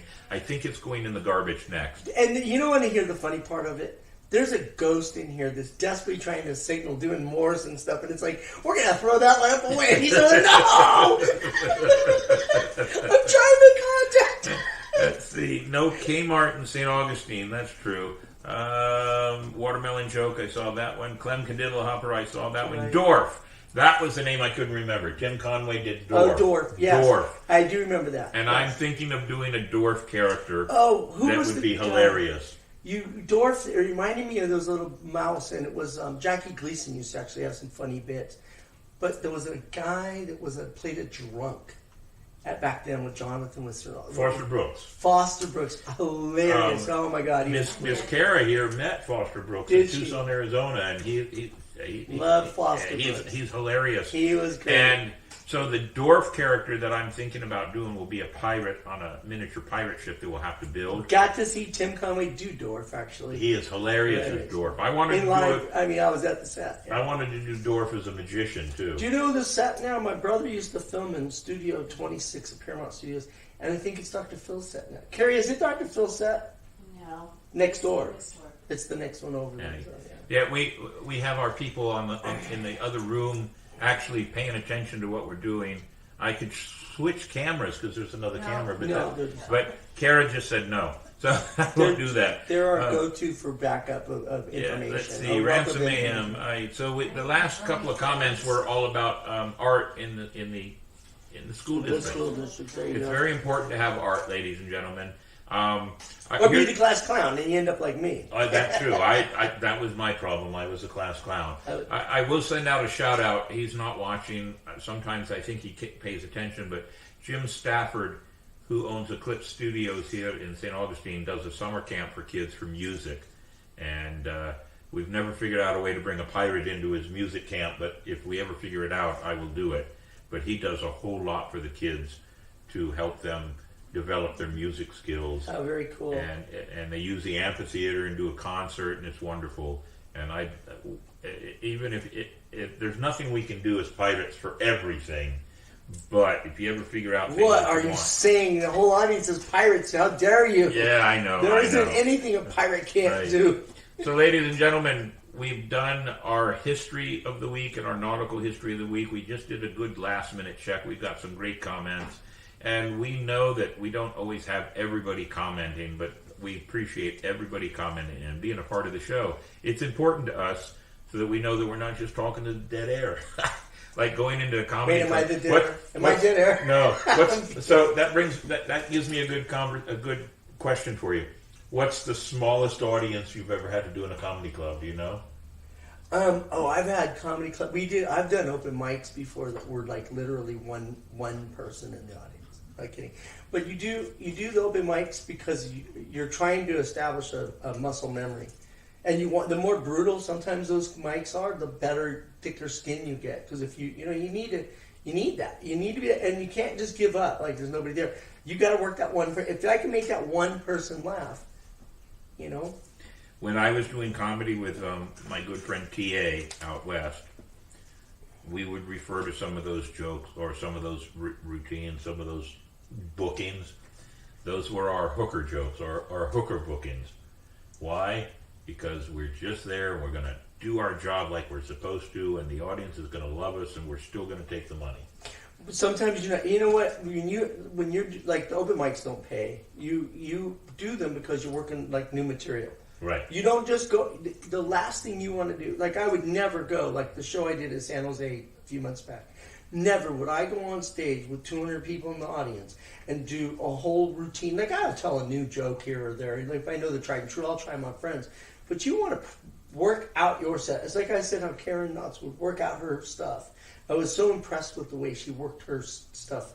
And some of the people I know that really work their stuff. If you watch Sammy Abate, and he really has stuff down that he plays with the audience.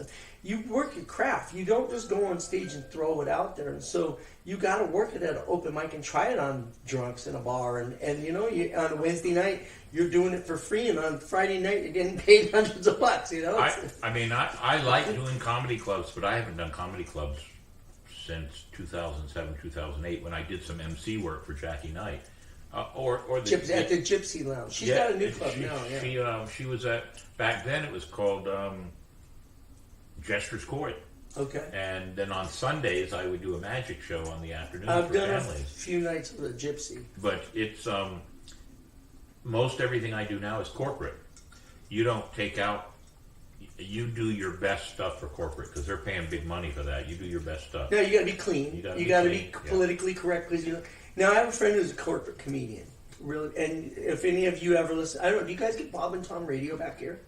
I don't know if we do. Bob and Tom Radio is nationwide, but I don't know if they have. I haven't heard it in Florida. But anyways, if you really want to have a fun time, there's a corporate comedian. He's a good friend of mine. His name's Dan St. Paul, and he's done a number of my shows for me and worked with him. And wonderful guy.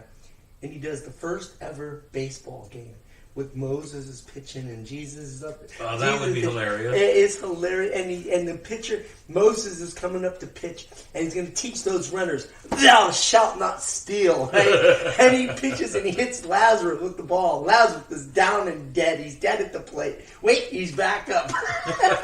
And if you know your Bible stories, this is funny stuff. He does corporate comedy. And I always used to ask him about it, like, what's the deal with doing corporate comedy? You know, it is definitely a different animal. It is. Yeah. There used to be a website back in the day in the 90s, and I was on it, that all comedians could register themselves, but it was a clean comedians only on that.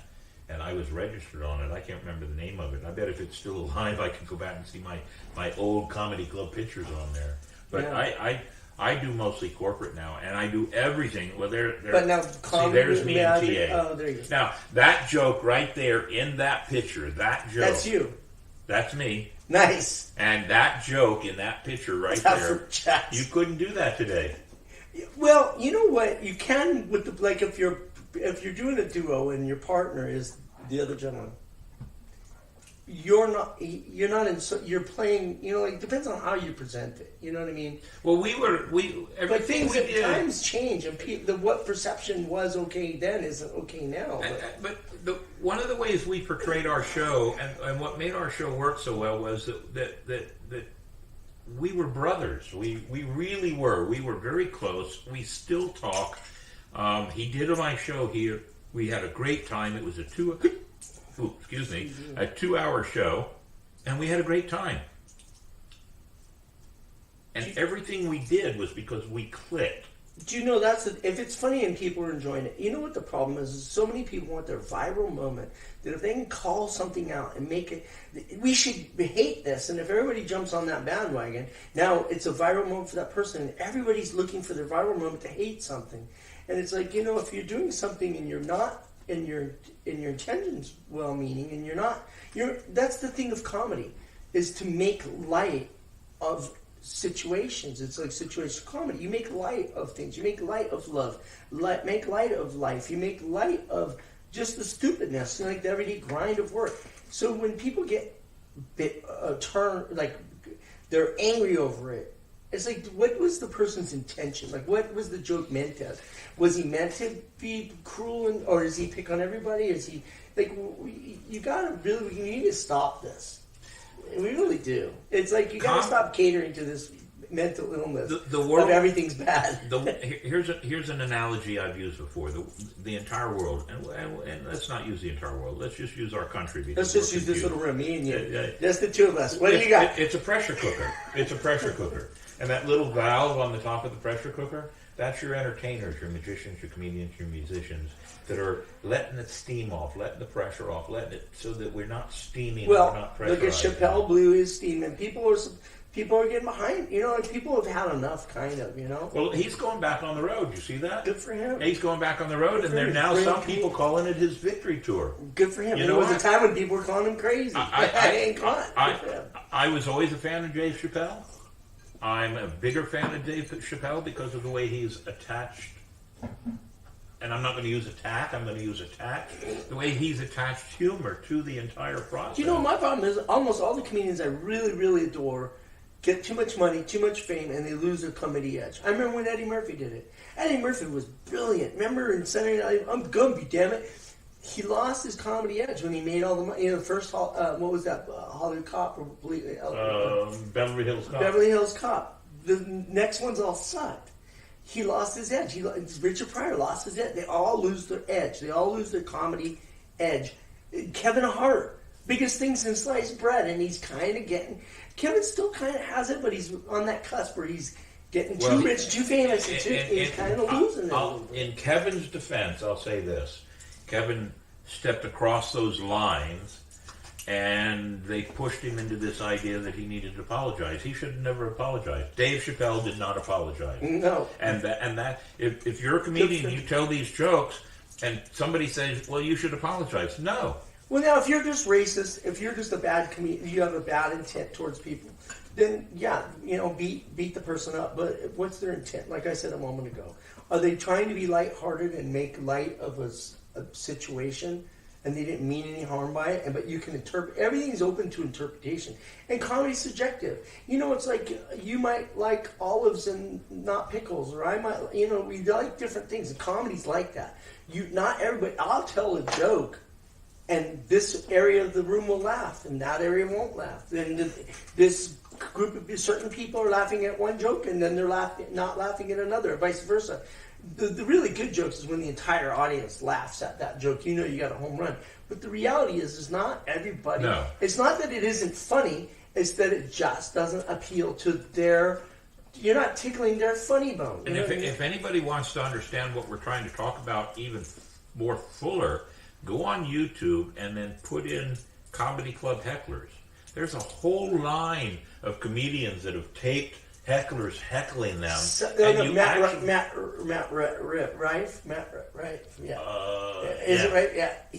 The kid is brilliant. See, I lost that off my cards. He's brilliant at handling hecklers. It's brilliance. But that's how you learn that the audience, like you said, this group may get it, this group, and that person in the back won't. But that person in the back, if they want to jump up and start arguing and creating problems, if it's a good comedian, they put them in their place, and that makes it funny for everybody else. Now, here's something you might not know.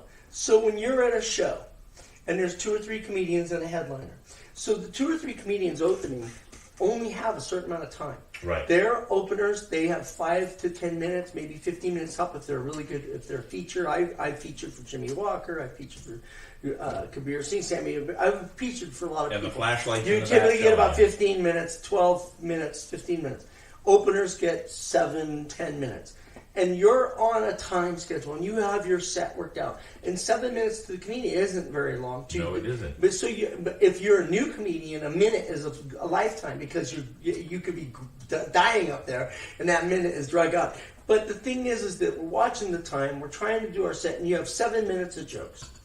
And there's a guy in the audience going to heckle you. Now, if he spends 30 seconds messing with you, or she, and you're responding to them, and you have to, in your mind, while you're telling your joke, while you're dealing with their nonsense, the drunkenness, you have to now be calculating what joke you're going to remove from your set to accommodate that 30 seconds you wasted on this idiot. So now you're cutting the 30 seconds. Where's my 30-second joke I want to cut? I don't want to cut my closer. That's my best joke. So where am I going to cut 30 seconds out of my joke? Because I only have 7 minutes. I'm getting a light at 6, and I have 1 minute left, and I've got to cut out whatever I to kill the time for this person. Now the heckler messes with the headliner. He's got an hour. He can play. So the headliner can beat them up. The younger guys, leave them alone. You're not paid to do comedy. You're not there to do comedy. You're scared of doing it from your seat because you want all your friends to think you're so hilarious, you're funnier than the comedian. No, you're ruining this poor kid's time and set if you want to really do comedy, go to an open mic. Keep your mouth shut, or wait till the headliner comes out because he will beat you up. Yes, and I so many headliners have the ability to do it. But if you go on YouTube and look for comedy club hecklers, Or she will beat you up. that's true. I know some great lady comedians. Oh, I mean, yeah. I didn't mean to rob you ladies if you're tuned in. I know some great ones. I know one that was with the New York winner of the New York comedy stuff. She was hilarious. She used to be on my shows. Hilarious. Remember her name? I put you on the spot now. Yeah, no, and that's my problem. Is I sense my accent. I have a hard time if I'm put on the spot. I have a hard time remembering. It'll come to me. It's not an accident. It's called old age. She's Joe. hilarious. It's old No, and age. I got a friend of mine who's been doing comedy. She finally won the World Series of Comedy and stuff in Vegas and stuff. And we've been friends. We started together. And we both started old. She's like 80 years old. And she has the shakes, and she's brilliant. She goes on stage and she's shaking. She's 80 years old, and she goes on stage and she says, "Well, girls, look at the bright side. You don't need batteries."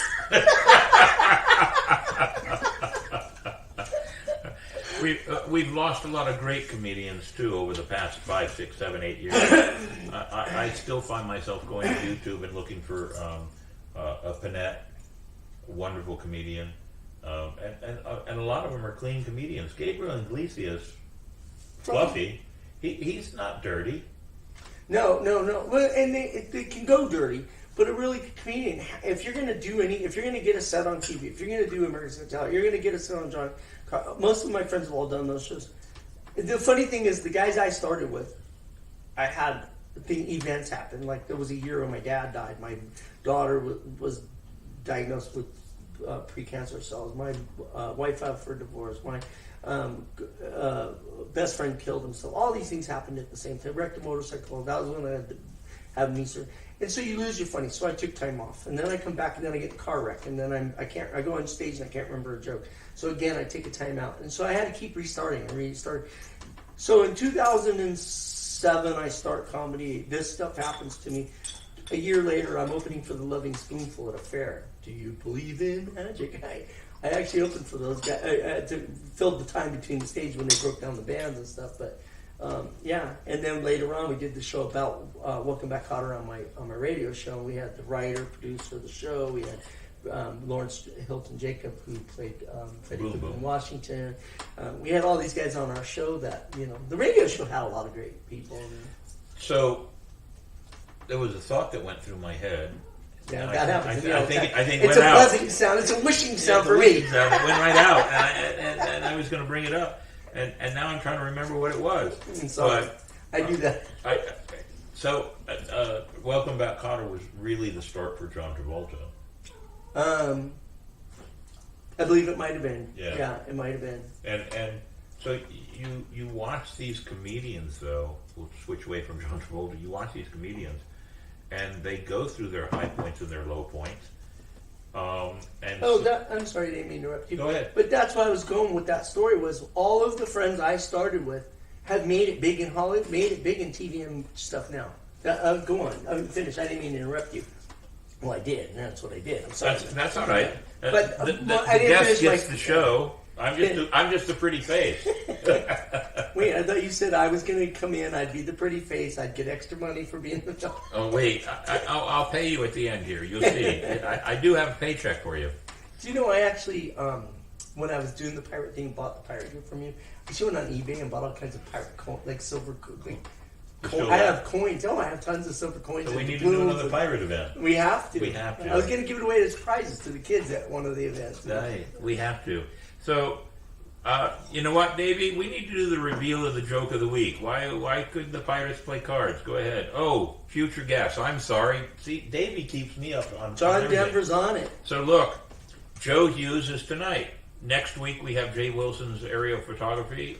John Merriam and Ron Brown in the next couple of weeks. John Merriam is a radio broadcaster. I'll probably have a good conversation with him because he's done radio all over the country.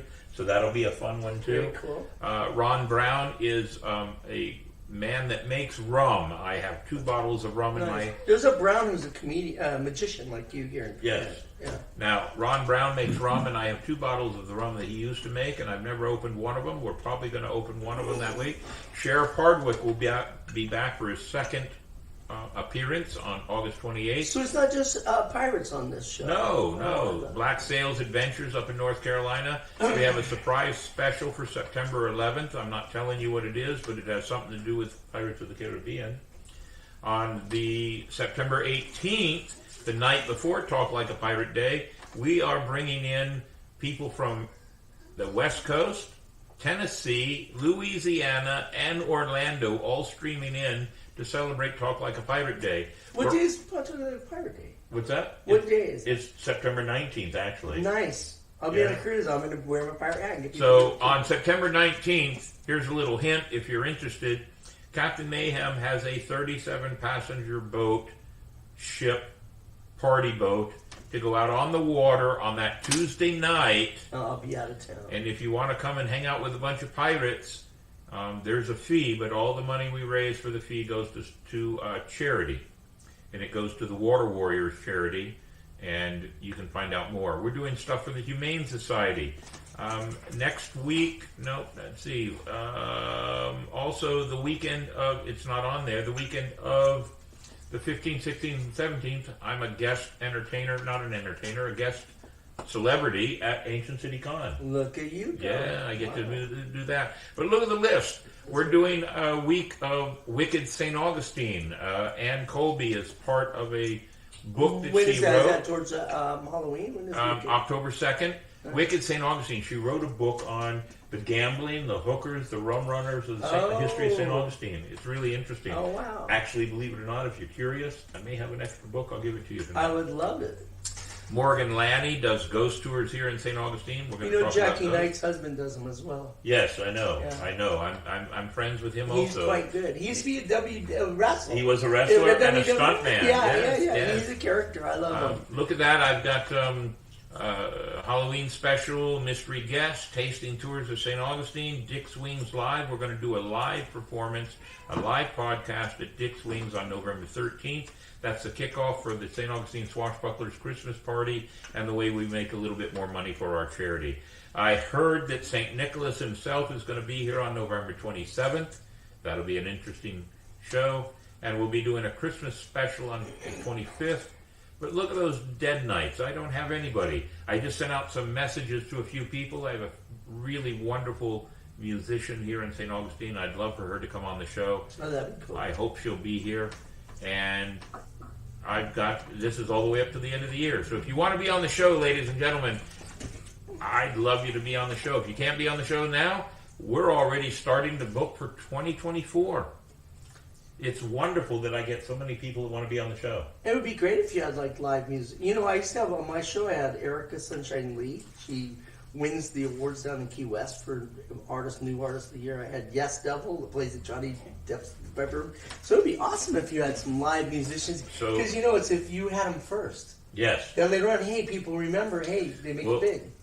I'm going to mention her name by first name only. I'll leave it at that. Shayla is a wonderful musician. She's a great guitar player and a wonderful voice. And I don't think she's watching tonight, but if she is, I'd really love to have her on the show. And there's two reasons why. One, I think she's a great performer, and she did some time up in Nashville, but she's just in her early 20s. Wait a minute. But she incarcerated time or playing in the club? She did time in the music studios. But the other I'm a thing, comedian. I read that shit. Except you didn't get the Chinese and the slapping. No, so I don't didn't. know. If you don't understand what that means, never mind. He sends me a text message at 7:30. He says, "We're just around the corner. We're grabbing some Chinese." And I sent him a message that said, "Well, don't get slapped." And he sent me question marks. He did not get the joke. Did not. Still don't. Yeah, you grab people, you're going to get slapped. Oh, grabbing a Chinese. Oh, I'm literally grabbing. Oh, there you go. All right, now you get the joke. Wow. All right, very good. All right. Okay. Right. So maybe he's not such a great comedian. I don't know. But anyway. No, maybe I'm not a good audience member. But Shayla is a great musician. She plays the guitar, sings some songs, and writes her own music. And I'm trying to get her on the show. But there's another reason I'm trying to get her on the show. There's been a couple of other events that her and I have both been at, and she always comes over and gives me a hug and tells everybody, "This is my favorite pirate." Well, you know what? she's my favorite musician. So we're going to get her on the show. Shayla, you got to come on the show. You got to get her on the show. So we'll bring her on the show. You know, I'll see when Erica's in the area, and I'll get her to come and do something here. Erica Knotts? No, it's Karen Knotts. Erica Sunshine Lee, a musician, wonderful. I'd love to have her on the show. She'd love that because she actually would love to be on the show, and I'll tell you why. She has a video out she put out. It's called "I'm a Pirate. I Got the Booty," something like that. Wait a minute, she did that one?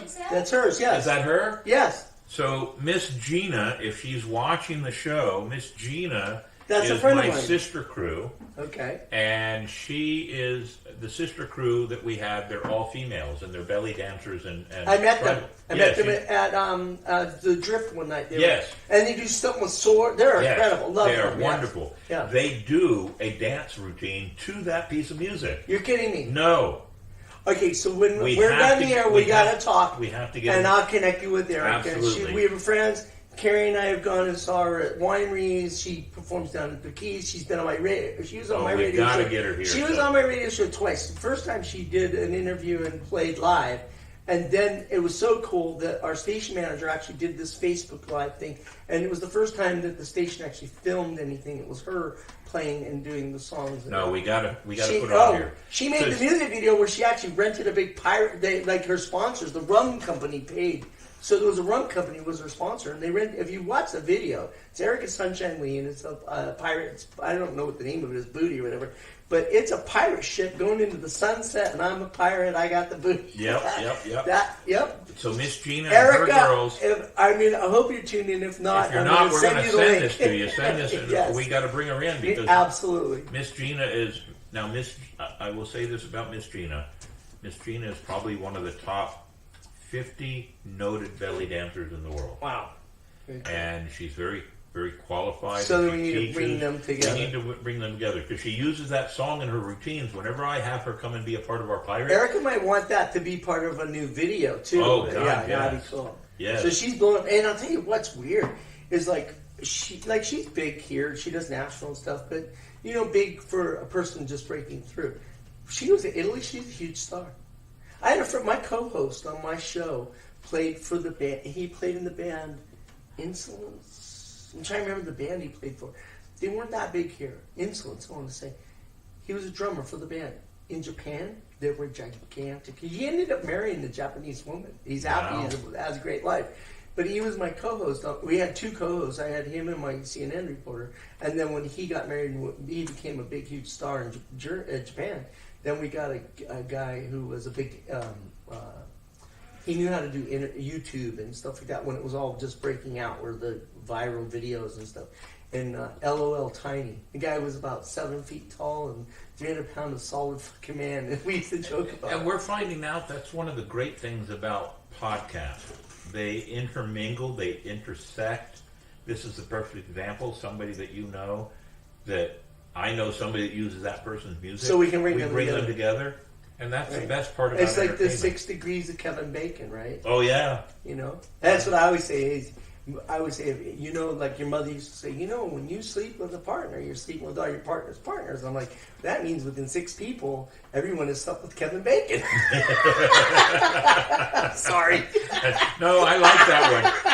I watched an interview with Kevin Bacon, and Kevin Bacon said, he didn't even know this game was going on. They wrote a book about it. The book, they did. Yeah. And so it's very flattering to him. So, yeah. Yeah, I don't know if he's ever heard my joke, but... Well, we might have to get him online. Well, maybe one of your friends is friends with Kevin. Now, Kevin knows. You never know. Hey, we have people all the time to say that Jack Sparrow comes here all the time. Johnny Depp's Jack Sparrow. Well, it's not necessarily That's true. Funny. But... So I did a show on my radio show so let me explain my radio show. So the first hour we would do music, play old vinyl music. It was called The Vinyl Thought, and we played old vinyl music and really cool vinyl songs.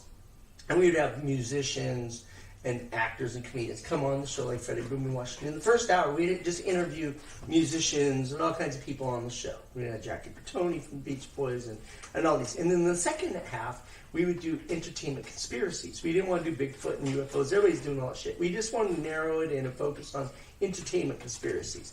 Like, did John Lennon actually die September 9th, 1966? Which when you hear the evidence, it's like, you know, I'm waiting for the other shoe to drop. Like, people go, do you believe that shit? And I'm like, sometimes I'm waiting for the other shoe to drop. Sometimes I don't believe it. Sometimes I'm like, that seems legit, you know? Right. So we did a thing about whether or not Elvis was dead. We did a show about Elvis being alive, and I had a cousin of his on the show. I had a guy who used to play with his band. He wasn't in. Don't worry about it. He wasn't in his band, but he played with his band, and he was on. Right, we actually played a recording that he played with the guy who played the song Susie Q. They did a song together, and we had the cousin and an ex-girlfriend of Elvis Presley that he dated on the show. All believe that Elvis is alive. All believe they're in contact with Elvis, and all swear that Elvis is telling them, this live Elvis, who's still alive, is telling them things that only Elvis could know. Like the one girl's like, there's a special necklace he gave me and only Elvis would know about it. And each of them had their own little piece of the puzzle that only Elvis could possibly know this. And so is Elvis still alive? And then when you look at the people who wrote the book about the Elvis faked his death, the funny thing is that Elvis was living in the hotels in Vegas, the resorts, casino resorts. Elvis was a victim of the mob ran Vegas. Right. He was making them millions of dollars. He was making the colonel millions of dollars. Elvis was a slave. He couldn't leave. They weren't going to let this moneymaker leave. So, and he told, wasn't Neil Sedaka or the other guy? What's the other one? Who's the other one? Huge. Liberace? No. Like a Neil Sedaka type guy. Barry Manilow. Not Barry Manilow, but like the... can't remember his name. Anyways, he told him, I can't do this anymore. And he said, it didn't sound like a swan song, like a suicide thing. He said, I can't do this anymore. And the only way out he saw was to fake his own death. And there was actually, here's the funny part. Some of the evidence is the spelling on the gravestone is not the correct spelling because Elvis was superstitious and he didn't want to end up dead because he spelled it right. So the spelling on his gravestone is not correct. He went to the dentist at 2 o'clock or 3 o'clock in the morning. He played tennis that night. Now think about this. You got people on TV, your 600-pound life, and they're alive tomorrow. And you're going to tell me that 300-pound Elvis died of over obesity? Or there's people, look at intervention. These people are strung out on drugs, and they're still alive every day. You're going to tell me that Elvis took over? No, none of it makes sense. He wasn't overtly obese. He was obese. But the thing is he was a victim of being in the syndicate and all this shit. Right. He needed out, and they weren't going to let him go. And so they believe he faked his own death and that Elvis is still alive and communicating with them. And so after the show, we did the show, we talked about it, we threw it out there, threw the idea out there, and after the show I get a message from a guy. And he says, you know who I am. And he goes by the thing, and Elvis used to go by this secret identity as John Burroughs. I get a message on Facebook by John Burroughs, and he says, hey, I really liked the show. You know who I am. You've talked to these other people. They've all been on your show. You know who I am. And they're telling me he's Elvis, right?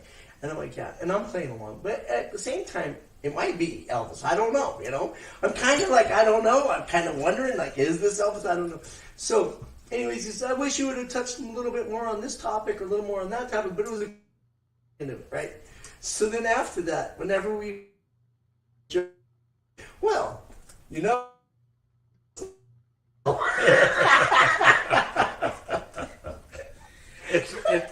It's the best part about these shows.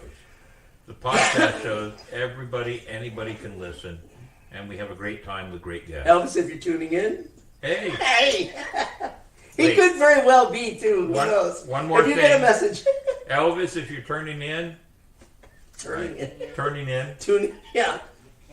Are you doing time in Nashville? Ransom Mayhem is one of your biggest fans in Panama City Beach. I'll let you know that.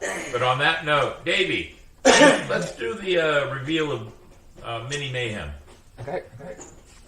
Okay, it's time for the answer to the joke of the week. Why did nobody want to play cards with the pirate? The answer is because he was standing on the deck. Hey, good one there, Davey. My God. Now, we always like to make sure that we say thank yous to everybody that's part of the show, and thank yous are important. That's the way you show everybody that you appreciate their time, their presence, and their support. So we do a video We did this starting a couple months ago, and it's always important for us to play this. So, Davey, go ahead and play that for me. All right. The Captain Quarters podcast is indeed a ship sailing the seas of the world, always in search of history, knowledge, and adventure. It takes a crew to run a ship, so we'd like to take this opportunity to thank those who help keep the ship afloat. Our sponsors: St. Augustine Pirate and Treasure Museum, Dick's Wings Bar and Grill, Spyglass Travel, Ancient City Sirens, Rikers Reenactors, Paper and Strings, Shiver Me Pictures, and Florida Water Tours. The supporting cast and crew: Captain William Mayhem, Navigator Davey Longwood, Gunner Hellfire Henley, Cartographer Mandy Joe, Juan Cam, and of course our Powder Monkey. Helping others gives the crew purpose. The 4 major charities we support, with always room for more, are Inc., Investing in Kids, St. Johns County Fire Cadets, SAYS, St. Augustine Youth Services, and the Humane Society. You too can be part of the crew and support the show in many ways. Go to Patreon, support us with a small monthly contribution as Powder Monkey or First Mate memberships.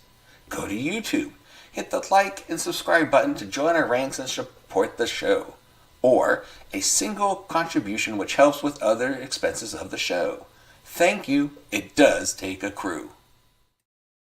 Ladies and gentlemen, we do always thank everybody that's part of the show. Sponsors, supporters, watchers, viewers. It's always important. We can't do this without you. But it is important for you to know the platforms you can watch us or listen to us on. So there you go. YouTube, Instagram, and Spotify. We're on all 3. You can watch us on all 3. Every night when the show ends, it downloads to YouTube and automatically goes to Spotify and Instagram. But if you just want to listen to us, Stitcher, iHeart, Castbox, Apple Podcast, and Amazon Music. I have constantly always told people in my tours at the Pirate Museum, hey, here's a card, you can listen to us. And I have people that will send me emails. They just came to St. Augustine to be a tourist, and on their way back home, driving to wherever they're driving, Ohio, Chicago, California, they listen to our podcast on the road. So we're entertaining them while they're driving. It's important. That's 7, 1, 2, 3, 4, 5, 6, 7, 8, pirate math, 8 platforms you can catch us on, and we hope you'll catch us on one of them. Those are the QR codes. Watch us whenever you can. Listen to us whenever you can. And it's important to show our numbers. So, Davey, what are our numbers now? Have we jumped a little bit? There it is. We're at 1,391 subscribers. I'm told that's good. I'm not very intelligent when it comes to the numbers, but 1,391 in 2 years is supposed to be pretty good. I have said that I want 1,400 by the end of August. I think we can make it. That'll put us at 1,400. I would like 2,000 by the end of the year.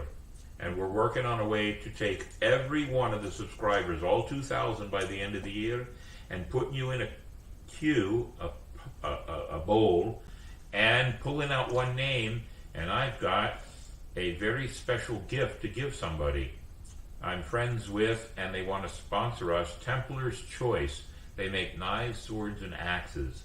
Nothing better than having a pirate knife or a pirate sword, so we may give away one at the end of the year if I get 2,000 sponsors. So, join us, subscribe to us, be a part of us. On that note, I can't think of anything else we missed. Did we do good? Captain's Quarters Podcast 21 at gmail.com. If you want to be a part of the show, send us a message. If you are a pirate crew or any crew, charity or anything else, and you want to be a part of the show, or you want us to support what you're doing or advertise what you're doing, look, we're getting, 10,000 views a week now, Davey? 10,000 views a week on everything we do. We'd love to let you have part of that. That's the important part. Sharing what we have. We make enough money to pay all the fees, but if you want to support us a little bit more and be a sponsor, that makes it even better and makes us happier. No, I don't get a paycheck. I just enjoy doing this, but I will make sure that my crew, Mr. Longwood, cartographer Mandy, and old Hellfire Henley out in the Panhandle of Florida will get a little extra something maybe at Christmas time. So help us out. Join us and be a part. I always like to do two things at the end of the show. Ask the guest to give me your most favorite memory in whatever your profession is. Since you're an entertainer, what's your most favorite memory that sticks in your head that you'd like to share? See, I put them on the spot, but it makes them think. I know I have it. No, I have it. So when I was a kid, me and my brother were in TV. We did TV commercials. So I did Occidental Life Insurance, which is no longer business, and Marriott's Hotel, and all these. My brother was on all kind. I remember my brother's first thing he ever did was a billboard for Forest Lawn. We drove around the whole town looking for Forest Lawn billboards, and we would go to Hollywood to do casting calls and stuff. And I remember there was the Comedy Store, and I would tell my mom, I'd say, you know what, one day, I had a penchant for comedy as a kid, and I thought one day I'm gonna do comedy in there. And I remember the first time I ever got invited. I'm gonna break down telling you this. First time I ever got invited to be in the Comedy Store, and they have 3 rooms. If you're familiar with the Comedy Store in Hollywood, it's where all the big names go. I mean, everybody who's anybody is at the Comedy Store. I played it. Have you? Long time Awesome. ago. Were you at the original room or the belly room upstairs? The belly room. So you start out on a Tuesday or Wednesday night. You're in the belly room, and it's where the rookies all start. And then you got the main room, and you might do a Tuesday, Wednesday night. But you're not going to do Friday, Saturday, Sunday, or for the big names. And the original room is where the big names will pop in on a Friday night. It's like an impromptu of everybody who's everybody. It's like a really suave list of huge names. I've done every room in that club, and I remember the first time I ever pulled up out front. I wanted to go there early so that I could get over. I didn't want to be scared to death and go on stage scared to death. And I remember it was daylight. It was daytime. I was just pulling into Hollywood from up in Northern California. And I pulled up out in front of the store, and I stopped. And the picture's on my Facebook, actually, from years ago. And I parked, and I stopped, and I looked at it, and I bawled, and I thought, I'm there tonight. I'm actually there. I finally fucking made it, you know? So I'm going to give you one to compare with it. It's not an outdo. Don't try to. It's not an outdo, but it's the same kind of thing. And it's what every entertainer, magician, comedian, it's what every entertainer loves. When I was a kid, my dad would bust my chops on every magic trick I would do. I'd learn a magic trick, go show my dad, and I saw that. And it would just... But it made you better. Oh, God, it would frustrate me to no end. But it made me better. And my dad, when I was in Vegas and I was doing stuff, my dad would always say, you know, this isn't going to do you. And I thought, my dad doesn't really... Now, my dad died last year. Is that your dad? Yes.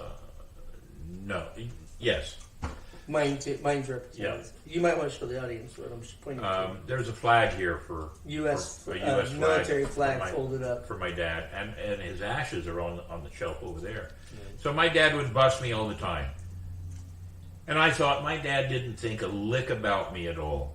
And then I was doing a show at a casino in Vegas as the magician in a show, and my name was on the lights. If you go on my Facebook page, you'll see my name on the billboard. My name's in the billboard of a Vegas show. And my dad would always say, oh, that's cool. That's all right. I found out that my dad had a photograph of that in his wallet, and he would show people. My mom told me, don't you tell your dad. But he would show people that picture, this is my son. And that's the same story. You get to that point and you think, but then all of a sudden, there's your mark. So my second best mark was I did Saturday night at the Comedy Store in the main room, and all of my children were there in the audience. Oh, that's a wonderful one. That's cool. Yeah. The second thing we always do with our guests is we always pay them, and we pay them with a chip. It is a black chip, and if you've been to Vegas, you know what black means. For $100, right? It's not worth $100, but it has our logo on it. It's important to me. And it has our sign-off code on the very back. It. No, and that's a gift we give to every one of our every one of our guests. It's not worth $100. Don't take it to Vegas and try it, but it is worth something. If I might, what is worth? Huh? What is worth? Worth Like it. $100 might be nothing to me, but this might be everything to me. It is. It should be. This was a great show. And ladies and gentlemen, we went for 2 hours and 23 minutes. It's our second longest show. Davey, you're still Because I don't awake. shut up. John Denver, what's up? This has been... Play us something, dog. I always hate to say this is my favorite show or that's my favorite show, but I love it when we have a show where I have a guest that I either connect with or we have great stories with, and you have great stories and you talk with people, but it's a great show. But Davey, we've reached that point, right? Yes. It's time to say goodbye. So Davey is going to say a part of it, and you and I are going to say part of the crew always. A part of the crew always. All right. So Davey, go ahead. We'll sign off properly. Part of the do. What's that, Davey? Part of the podcast. Part of the crew always. Part of the crew always. Good night, folks. Good night, everybody. Thanks Thank you for for being a tuning part in. of the show.